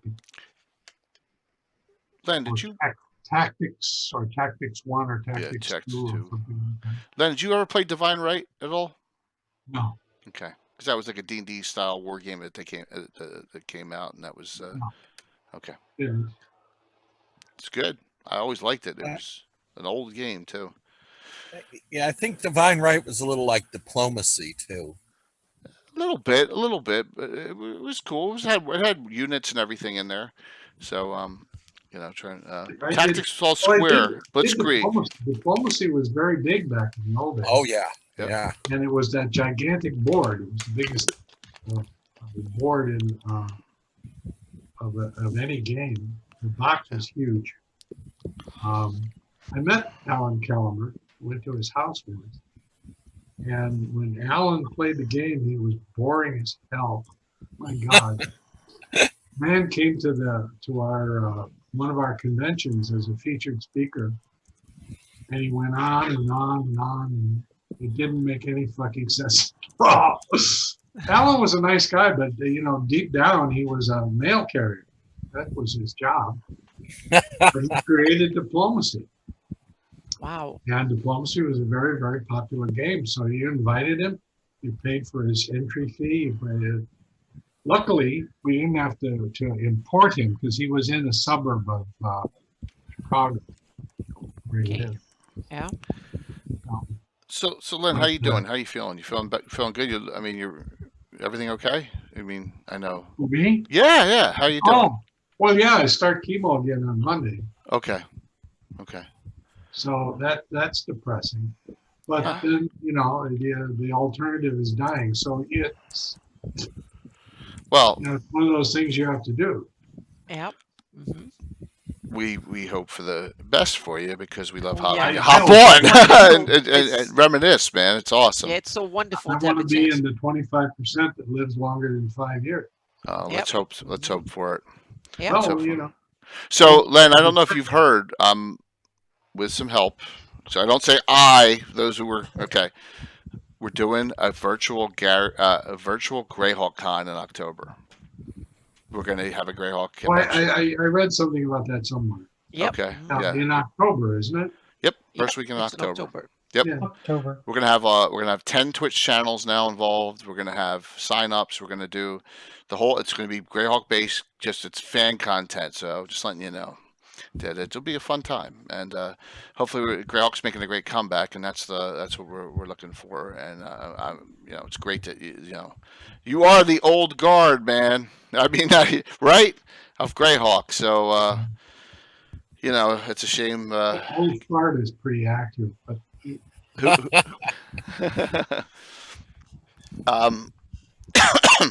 Trying to think here. Anyone else have any last questions? We're running up on time tonight.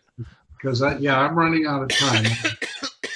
Hey, I want to know, did you do a lot of the early D&D conventions? Yeah. Did you go to them? Oh yeah. I ran 2 or 3. Well, you have to remember that I wasn't in Lake Geneva. So setting up the tables and setting everybody up was not something I did. Theoretically, I was the guy running the convention, but that's a fabrication.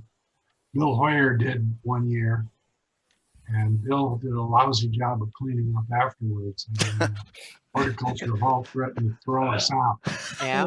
all in here. Well, they swept together all of the trash and then didn't pick it up. Oh. Oh, Yep. Yep. yeah. you become persona non grata when you start doing crap like Uh-oh. Yeah. that.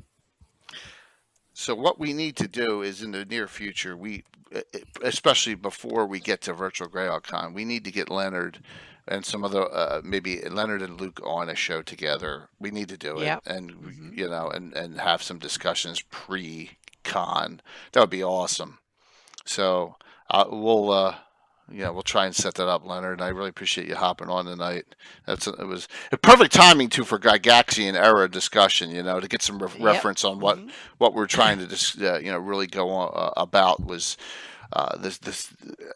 I agree, and I think Jason, Mike, and Anna all agree. Well, maybe not, but I agree. I think it's the golden era. You know, that up to the '80s, late '70s, early '80s is the golden era of Greyhawk D&D.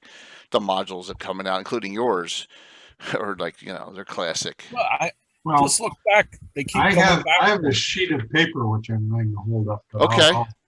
I'll send it to you, which shows all of the gods, the Sul gods, and my original naming for two gods. One was Oberon, and he said, "No, you can't use that." So that's Noribo because Oberon is Noribo. Ah, Ah. Yes. Yes, and you also had Grell, but Grell was a monster, so that Yeah. became the word. blur. Yeah. Wait, Mhm. Len, watch this. Are you ready? Dun dun dun dun dun dun dun. Oh, it's turned sideways, but there it is. You gave it to Yep. me a year ago. There it is. It's the same one, but Well, I I can't have turn it another one. straight on here. This is a different sheet. Oh, is it? Oh, okay. Oh yeah, it is. Oh, Yeah. hold on. Yeah. That's those are the towns from the Landor Isle. One more. I pulled the wrong one up because I always do that. One sec. I got it. Well, I yeah, got it. but Here it buttons is. are- Oh my God. now you got all of it. So yeah. Mm-hmm. Remove. Remove.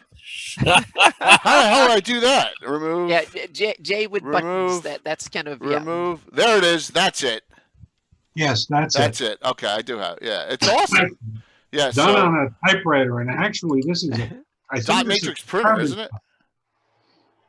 But it was the start of it, and I keep having these arguments with people saying, "Well, you didn't name the gods." I said, "Yeah, I most certainly Bullshit. did. I named them and I fleshed them out. I mean, but with Gygax's blessing, the only thing we differed about was the standard divine powers. Uh-huh. He just slapped that on there, and I would have preferred to have some input. I thought most of the standard divine powers were reasonable, No, they but are I absolutely. would have liked to have input. But shit happened. Okay. Yeah. So Yeah, and speaking of that, it's time for dinner. It's time excellent. for Thank dinner. you. Okay. Thank you Next so time much. you're on, I Yep. want to hear the Mhm. update in the Falcon with the dagger deal because you were going to Yep. do some more on that. Thinking Well, about that. I can't find anywhere, or at least not yet, Okay. anywhere where he's using a sword or something else. It seemed to make sense at the time I wrote it because he was doing 2 to 11 or 3 to 11 with that dagger, and he got 3 attacks per round. So when you add up the damage, it's very comparable to people using swords. And of course, he was very good with the bow. He would get 5 arrows a round. Yeah. But certainly, the man could have picked up a sword if he wanted. Well, hey, I like the way it's written. I use it the way as is written. I got a complete specialty There you priest go. made up for it. So, Leonard, thanks for hopping on, man. Thank you. Hey, And a Yeah, later thank you so time, much. too, right when we're about to finish, too. It's perfect timing. Yep. So Sure. Mhm. we'll Yep. see you soon. And Leonard's out of there. So wow, Yep. it took us almost right up to 10 o'clock there. That was impromptu. He didn't even normally Leonard emails me, "Hey, I'm gonna hop on a bit." He didn't even tell me this time. He just came on. He knows the address now, so he comes on. Yeah. Mhm. So that was awesome. All right. Yeah. What do you want to say in closing about this era, Mike? Well, I have learned that I'm not very Gygaxian It's okay. because I use just that narrow second age Gygax, and then like nothing before, nothing really after, and then I skip straight to Sergeant after. That's what I've learned. Yeah, I must agree with Mike that I've read the stuff and some of it I just love, but to me it's a base for all the latest stuff, and then what I do with my gaming is that I add to all the other stuff that is there. So Gygax stuff is certainly the base of it all, but then you have the Sergeant era, you have the Paizo Hawk, the Mona and Paizo era, Living Greyhawk and all that, and then I kind of add and play with all those bricks Just myself. give me the and box sets and yeah, modules. so That's all I so need. to me, it's one of many awesome matter, Greyhawk Dad. influences. So yeah, but it's wonderful to go back to the basic and listen to it, but it's not the way I run it. I love to. I want to be inclusive, so to speak, more than anything. So yeah. What about so Anna? You agree that you are partially Gygaxian? To something, especially when it comes to the city of Greyhawk, yes, then I'm very interested in Gary's and the books from the Gord books and stuff. That's very much my city. Yes. Yeah, that's very much the way I see the city. My envision of it is much closer to Gary's vision and the style and all that from his books than TSR. The box set has a lot of awesome locations, and I want to put them in my version of the city too. But the Gary's kind of envision what the city looks like, the map, and the how he describes it. That kind of that's when I get very Gygaxian, so to speak. Yeah. Jason, what about you? We know where you Well, stand. there's something we didn't touch on, and that's Go just for it. Gygaxian as a philosophy rather than an era. Sure. And I look for Gygaxian as a thing of quality rather than a specific time frame. And that's why, for me, I personally don't find Sargent or Moore to be of that quality, which eliminates them for me. And I do like Holy and Mona and Fred with their Living Greyhawk Gazette tier. Finding Sean Reynolds. So, But I add other things, like I would say, you're kissing Gary's ass now that he's on. You understand that, right? I'm kidding. Yeah. Yep. That's okay. It's perfect. I think we lost Jason for a second there, so I filled that. But yeah. So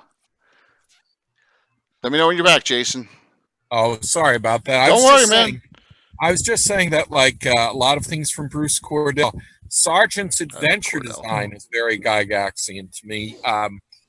He's incredibly well known for his extremely good Games Workshop's adventure design, The Enemy Within, and all these other campaigns he designed. I don't like his lore setting. It doesn't seem to me that's not Gygaxian. So there is a quality for me that is Gygaxian that is not limited toward a time period. It's simply finding something that strikes that chord for me. It can come from almost anywhere. Awesome. Yep. I see myself that way too, and the reason I say that is that I will take what I like, I will throw the hell away what I don't like in published source, and make Greyhawk my own campaign, right? And that's what it's all about. Hi, and that's what the whole game is all about, and that's the fun part of it. And it's I've done it for 40 years. I'm just gonna keep on doing it, and my friends, we play the game we love, and that's the most important thing. So I gotta knock my son out of here. So he's no. All right, so let's talk about what we got going on. Anna, why don't you start it off tonight? Well, it's the Perpetual Atlas, but this time I actually have some concrete news. I spilled a screenshot on Flanders Geographical Society yesterday, and that one. So the first that will be the Greyhawk area map 16. Well, actually, I will drop that one because that's done now. So I will drop that for consumption either tonight or tomorrow. Will be on my blog and download in all the various forms, so we can kind of, because I want to have feedback from a wider group if there's something missing or something like that. And the work on the index is starting in the background as well, because now we've actually kind of ironed out, I think, most of all the thorny issues, and this has been probably my most difficult Greyhawk project to date, because all the other stuff that I've done so far has been primarily out of my own passion, meaning I've done stuff that I wanted for my own games and stuff. But this Atlas project is not for me primarily. This is for people who like to have a neat little package of maps that you can print. So it's basically a bunch of PDFs, probably be in the 6, 70, 80 pages, something like that, maybe in up to 90 or something when it's done. It will be 50 maps that will be each on 11 by 17. So there will be 9 maps. So there will be well over 100 pages. There would just be 100 pages of maps. And then if you print it on both sides, then it will only be 50. So 11 by 17, and there will be some borders with some heraldry and some marks and stuff like that. And there's a huge overlap. It's not like that it's not spread out evenly. So I've tried to move each map area over something interesting. So every part of the Flannies is covered. So I tried to break it up in logical bits. So there's a large overlap in many different areas. So whatever part of the continent you're actually gaming in, you can find hopefully one of the maps that will fit that area fairly well. And the whole idea with this one is primarily one, so you can actually take all the PDFs, go to a printer and print it and bind it and create your own hard copy, soft copy, spiral bound, or whatever you want, so to speak. That's the main purpose of this. The other purpose is that it will come with a master index and stuff, so it will be a great tool for new beginners of Greyhawk to find their way around. So if they see something mentioned, they can actually go in setting and see where it is. They can get a list of it, and there will also be an Excel spreadsheet with all the names from the map at the end as well. So this, in many ways, this is the most comprehensive map I've done to date, and has been a hell of a lot of work just getting here, figuring out what should be there, how should it be presented, how should the index be set up. We've had hours of conversation with several others, because there is way more to this than meet the eye, and especially since I don't want to do it exactly the way I want it, because I'm not the primary user of this map, and that makes it a lot harder. So please take a look when I post this. Will be on my website and on my Patreon either tonight or tomorrow. I just have to write the actual blog post and explain some of the stuff. So please take a look at it, comment, say what you like, what you don't like, especially things that you don't like.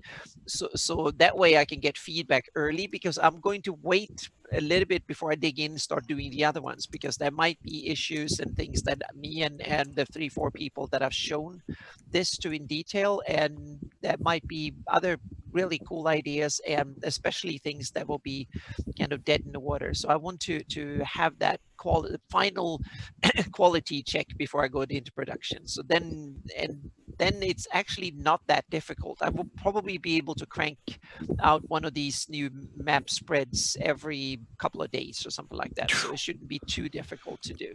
So and I will work on this at least 3-4 days a week. So it should be hopefully done by the summer, so to speak. And then we have all the 25, 30, 40,000 names need to be added with references into an Excel spreadsheet or database, and that is a job in itself that is kind of big. So I have help with it, but I have to probably do a lot of it myself too. So a lot of people some people have told me, oh, just give it to me, I'll do it tomorrow or something like that. Right. And I said, no, it's not that easy. This takes a little while to do it. So, and then there will probably be things. I've already noticed a whole bunch of stuff that is changed. So I've already changed like 10 things on the map already, just the first little bit I've looked at. So this will actually be the 2020 revision 2. So it will be one more modern map than any of the other ones. And when this is done, that one will be published too. So at least in JPEG format. So it's an upgrade. So hopefully this is something that cool that you can, if the ones of you that want to have a printed version of the map, then you can take all the PDFs and go to Staples or something like that, because it will be 11 by 17 inch and it will come with a version with PDFs with bleed and margin for a binding and stuff too. So it will be ready for print, so to speak. So they can print it and then cut it down to the size you want, and you can leave I think it's like a quarter or third of an inch that you can leave for binding in the middle. So that way it's kind of it's meant to be that way. And I also have to work on the cover and the cover pages as well. The front one I have done some work, but I want to make them kind of special. There will be appendixes of various forms in there. There will be like a heraldry appendix. There will be a module appendix. There will be some political maps, and there will be some other maps in there too as well. So it will definitely, if you want to print everything with all the appendix, it will definitely be way more than 100 pages. What site do they go on first is the question. Is it on Patreon They first? can go to annabmeyer.com There you and go. take a look at stuff there, or they can go to patreon.com/AnnaBMeyer, and I should Okay, post let me. these links. I got it. Let me hit you with perfect, the yeah. one shout out, Yep. and then you may. I don't. There's a Patreon, and then AnnaBmeyer.com's the other one. If Anna, Yep, if you want to put mhm. that up, but Yep. there's Anna's Patreon. Yeah, Up there. so there will be, and on Please. Patreon, there's various screenshots on earlier versions of this, and I just posted a little kind of screenshot, but it's coming out. So the first one's coming out in full resolution, and this is print resolution. So this is going to be really high. It's 300 or even more DPI. So it's like 7,000 pixels across at least. So they're supposed to be they're good enough to print really well. I put that up. I say it every time. Best $5 a month you can spend as a Patreon. I'm putting in there a caveat. Carlos is a close second. Okay, so Carlos and Anna. I wish I had 252 retainers. So we've been a small group of like 5 people that helped me, and George that lives in Texas. He had a tornado going through that kind of knocked his internet and all that stuff out of his house. So we haven't heard from him for a week. So I don't know. So we were down to like 3 or 4 people with me now. So we'll see. But but first of all, we have to nail down exactly how to set it up. Then when when we have the marching orders out, so to speak, that's when we can kind of ramp this up a little bit. But my goal is to have this done over summer. So sometimes this fall this should be done. Yeah. But the good thing is that it will come out page by map spread, so to speak. So we don't have to wait for everything and then come out the end. No, so the first one will come out now, and then the ones will come out as they're being produced. And one other thing that Anna hasn't mentioned is we've talked, and Friday night during virtual Greyhawk Con, Anna will be doing a seminar on the campaign maps and the campaign of Anna Meyer. Right, Anna? Yeah, we've talked on this show. We've talked in small little tidbits here and there about my campaign here and there. But I want to have kind of a more closer look or more in-depth look at my version of Greyhawk, because I haven't gone off the rails too much, I think, but I've done a few things here and there, and I've also implemented some political changes and stuff that are probably truer to old history of Greyhawk in some ways. So it's kind of interesting. Carl Sargent didn't have a full go at my map. In some ways he did, but there's some eras and stuff that I kept because I like it, and it's also a slightly less human-centric. It's the humans play a little bit less of a role. There is more elven, especially, but they're more demi-humans and more others on in my take on the planet and stuff. So humans are more one of many minorities rather than the majority that runs it all. So that's kind of an interesting. And the elves have kept some of their old things from the past. And I also have some other cool things on the elves themselves that I haven't seen anyone else do yet, but that I think are kind of an interesting spin on the Greyhawk tradition of elves. So I'm not going to go into it, but I'm also digging deep into Ayus and his empire. So there will be some updates and interesting things about that too. And I have another cool little take on Death Knights that is going parallel with Gary's. Yes. So because I was so damn inspired by Gary's Death Knight article in Earth Journal, so for my upcoming campaign and upcoming 2 campaigns, I realized the Death Knights need yet another spin. It's not contradictory to what Gary wrote. It's just I've added to Death Knights in some more. So there will be some cool things about that too coming out. So, and hopefully I can do some write-ups of some of this for future Earth journals on my blog or something like that too. So yeah.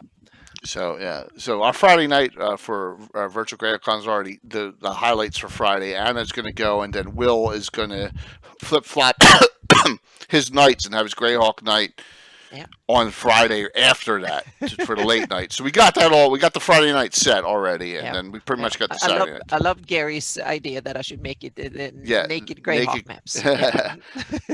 Get it however we can, right? So that's so exciting. We're trying to we're laying it out, even though it's months away. We're trying to start laying stuff out now. Yeah, and we need some Death Knight heraldry. There is one heraldry that is from a Death Knight that was added in Dragon that actually took, and that was for. Hang on a second. Kargoth? It's one that I invented some myself, and there is one. Yeah, I think it's cargo. I think it's car. Hang on a second. Yeah. I have to zoom out. I have the map ready here. So it's actually from the Adri. It's no Prince Myrhal. Oh, Kargoth needs one. Yeah, so Prince Myrhal has kind of a cool. That one I took from the illustration from in the Greyhawk journal. There is it's an awesome picture when he sits on his throne and he has the shields snuck up next to him. That is the heraldry. And the funny thing, I looked at that picture 500 times before I saw the heraldry, or a long time, for years. And then I realized that after, like last year, was like, there's heraldry on that picture. And so then I just, that's one of the coolest heraldry. And it's not my design. I've taken the design from there and then made it into proper heraldry on the map. So that one is really good. But I made Prince Depar or up in the Dreadlord Depar. I made an axe with his face on it, so to speak. That's one of that I made for, and I think it's on the 598 map at least. I don't think he was there in 576. I'm not sure of at the moment. So you have to forgive me if I do something last year or 2 years or 3 years ago. I'm not 100% sure at the top of my head all the time. But there's some other, and I have Lady Cath. I have the heraldry for Lady Cath that I developed for my campaign. I think that made it onto the public map too. And if not, then at least it should be out there. So, stuff that can be really highlighted, though. During this seminar, like I said, we're going to try and pack this. In addition to all the game signups, pack some great content into just pure Greyhawk for this, and I'll talk about it a little bit during my part. As well, so that was my long rant. That was great. It was awesome. I kind of egged you on there a little bit too, so it was my fault. Jason, what's up, man? Well, I'll tell you, I'm hearing all this. I am so eager to get my hands on this atlas. Yeah.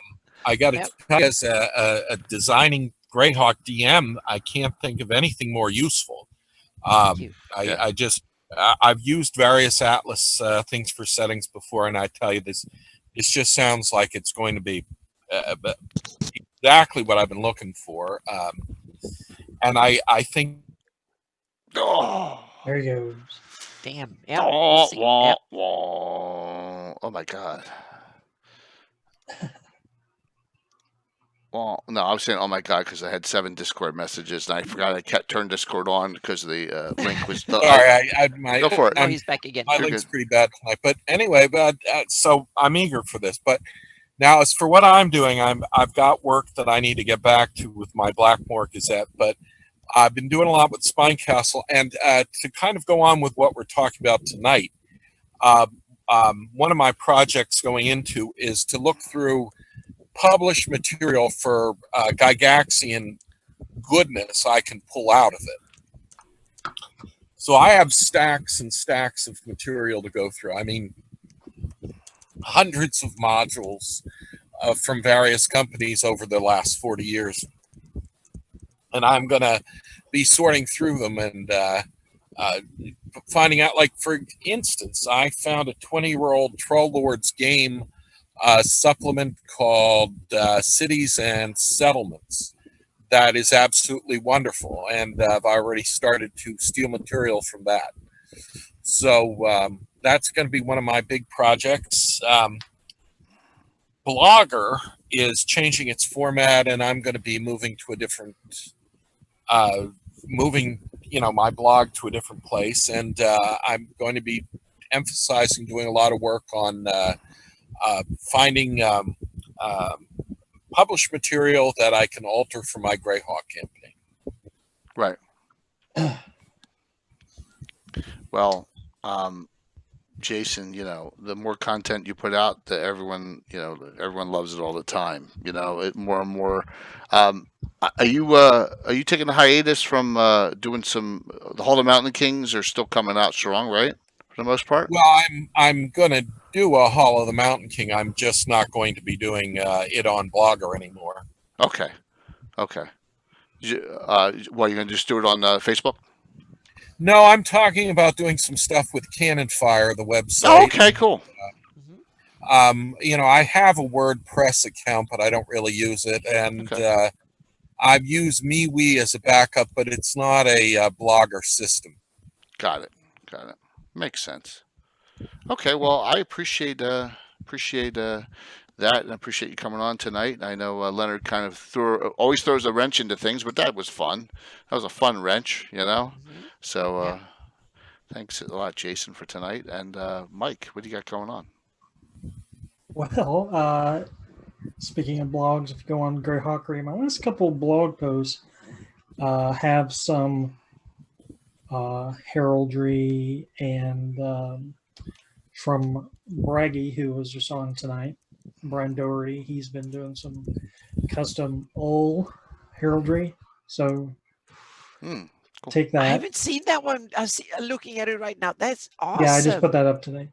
And then the post I had before that was one of my second edition war reports where I detailed the Schnei Civil War. So you can get to see some of my custom Snow Barbarian lore in that one. But otherwise, I got a couple more installments of the wars, and then we'll see what happens after that. Awesome. Mike, thanks a lot. Let me just hop you up again there again. So you just put this up today, correct? Just Okay, good. Cool. Yep. Oh, I love them. Yep. Nice map too. Beautiful. Guys, check that out. It's awesome work. Anna's maps, like she had suggested, using them for overlays. It's worked out great. Cool. Excellent. All right, guys, and gals, we got a lot going on here. So tomorrow night, like I said, tomorrow night's the night you want to be subbed. Incident Junction Blockhouse. We finished this up. But this is a nasty fight, man. They got themselves into, and Walt's female dwarven fighter has an item that she can use a dimension door right into the tower, and now surrounded by a whole bunch of gnolls, Flynn's, and a crazy half-drow Clark mage. Bad news. So we're going to see and that's where we ended. So we're going to finish this up on Thursday, and then the Miniature Building Authority is $75 gift certificate and $25 gift ticket for all general signups as well is tomorrow night as well. You're not running away, you cowardly piece of crap, Tim. You're not running. No, you're staying there and fighting. So you're not running. There you go. That's tomorrow night. No Saturday night. I get a break this Saturday. I've done 2 in a row, and we only have something on Sunday, and Anna, and I haven't asked anyone else besides Anna to do this one so far. We're going to see if someone else wants to come in and participate, but this is more going to be campaign based. The Darker Side on number 97. I have not ever really. Thanks, man. Thanks, Enoch. I have not ever really talked about the Dark Brotherhood that much in detail. this organization goes all the way back to the early 80s. And I think I'm going to do that and talk about some other baddies in my campaign. And maybe Ann will give a tidbit of some of the baddies in her campaign, too. Oh, A you, little you want to tidbit. drag me in there, spill the beans? A little, just a couple Okay, here and yeah, there, maybe. mhm, We'll yeah. throw them out as a teaser. So, Yeah. we're going to talk about the darker side on the of the campaign on Sunday night, and that's number 97. We're getting super close to number 100. We had a big celebration on 50. We'll do one on 100. If you look down on the Sundays, I'm going to take off July 5th because I think I'm going to be doing something with the family that weekend. So I'm just not going to have a gathering on July 5th. So if it lays out, the 100th show will be on July 12th. All right, Sunday, July 12th. Hey, Taka, where you been, man? Good to see you. Oh, man. Good to see you back on, dude. Mhm. I haven't seen you in a while. Heard from you in a while, but thank you, Taka. It's good to see you. All right, now. Virtual GreyhawkCon is happening, guys. It's I'm doing this letter to WotC. They said they escalated it and they never got back to me. And I talked to someone who used to be LG and works for WotC, and they said if it's fan content, you're not making any money on it, you're good to go. In his opinion, so we're going to be good to go for this. So I'm looking forward to it, and we're going to have a fun time with it, and we're working out channels. I already talked about Anna. Let me talk about next week's Gabbin first. Back to Living Greyhawk. We're going to do Living Greyhawk BK, which is Bandit Kingdom Stories. So Casey's going to read the entire book that he has from cover to cover. Mhm. I'm kidding. Oh, good. So Susan Threadgill, who's never been on the show, is going to be on. Britt's going to be on, and a new gentleman, I gave it to Gary, and I don't remember his name, Casey Linkett, is going to be on as well to discuss some Bandit Kingdom stories, and that'll be next Legends and Lore. And then the week after that, we're going to go back and we're going to do the areas that we didn't discuss, like this weird special areas of Greyhawk. We'll do that the week after. So we got Legends and Lore stacked up. There we go. Conrad Brandon Mule will be on as well. So there you go. All right. And then the week from Saturday is the next Living Greyhawk All-Star event. A very simple request. Bill's character, Salen Shadowmoon, is going to, from the Iron Brigade, has a very simple request of the adventure group Cannon Fodder, who is going to add Anna's character Imri Cyrell in as Ron Lundin cannot make it. So they had a Ranger Mage at our party. Let's have a spellcaster this time, offensive, and that'll be a fun adventure. It's simple, Bill says in chat. It should be easy. So there you go, and that'll be a week from Saturday. The return of Garn. Yeah. Yes, and he's like, "How come you didn't level?" I said, "You're 6th level, man. You don't go up. This isn't Living Greyhawk. You don't go up every level 1 adventure. Come on, this is 1E, 2E. Just kidding, Casey. All right, so Virtual Greyhawk Con. We have a whole bunch of channels. If I missed someone, I apologize. Carlos, I'm hoping that you can commit. We got Wicked Studios. We have Nightheart Gaming, Praetor's Rejects, Blue Box, Phantom. You're going to do stuff on your channel. Casey's going to do stuff either on Joe Selby's channel or his own. We got Anna is going to participate.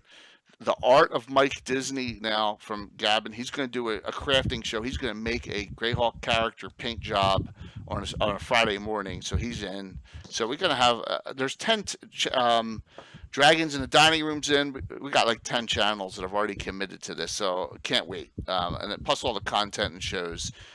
Go to Tabletop Events and go to the Discord. I linked it earlier because if I relink it, I'll link it something that won't work. Because once again, I'm an idiot there. So tomorrow night, don't forget, see you tomorrow. It'll be a fun game. I had to re-put that whole terrain up after the Blue Box game on Saturday, and then take that all down and put the old terrain up from Thursday. That was a blast, but we did it there. So, yep, Casey's going to run a Living Greyhawk tourney mod for Virtual Greyhawk Con. And he's going to run it multiple times. He's going to have it in tournament style, I believe, right? Scariest BK mod ever. Going to be show. Yes, please don't. Yeah, well, he was lying. He was lying. You have to run another one. Yeah. Yeah, he's got to run something else. So yeah, there you go. All right, everyone have a great night. Thank you all. Thank you, Jason. Thank you, Mike, Yeah. thank you. Thank you, Anna, everyone, we'll to see show you up tomorrow. in chat. We'll see you Awesome tomorrow questions. night. I'm gonna raid into Dragons in the Dining Room, guys. So sit tight, okay? See what they're up to. Dun dun dun. Do I have the right thing up? Look, I even have the right picture up too. Oh my gosh, I did it. Wow, you pressed the right button. Yeah. And don't forget, tomorrow night there's a general sign up for the $25 gift certificate. So if you're a follower, you can sign up for that and for Miniature Building Authority tomorrow. Dun dun dun. All right, let's try to do this.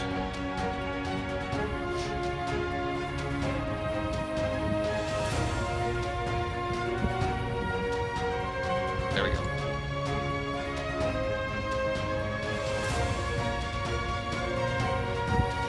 It's scary. It's very scary, right, Casey? That's cool.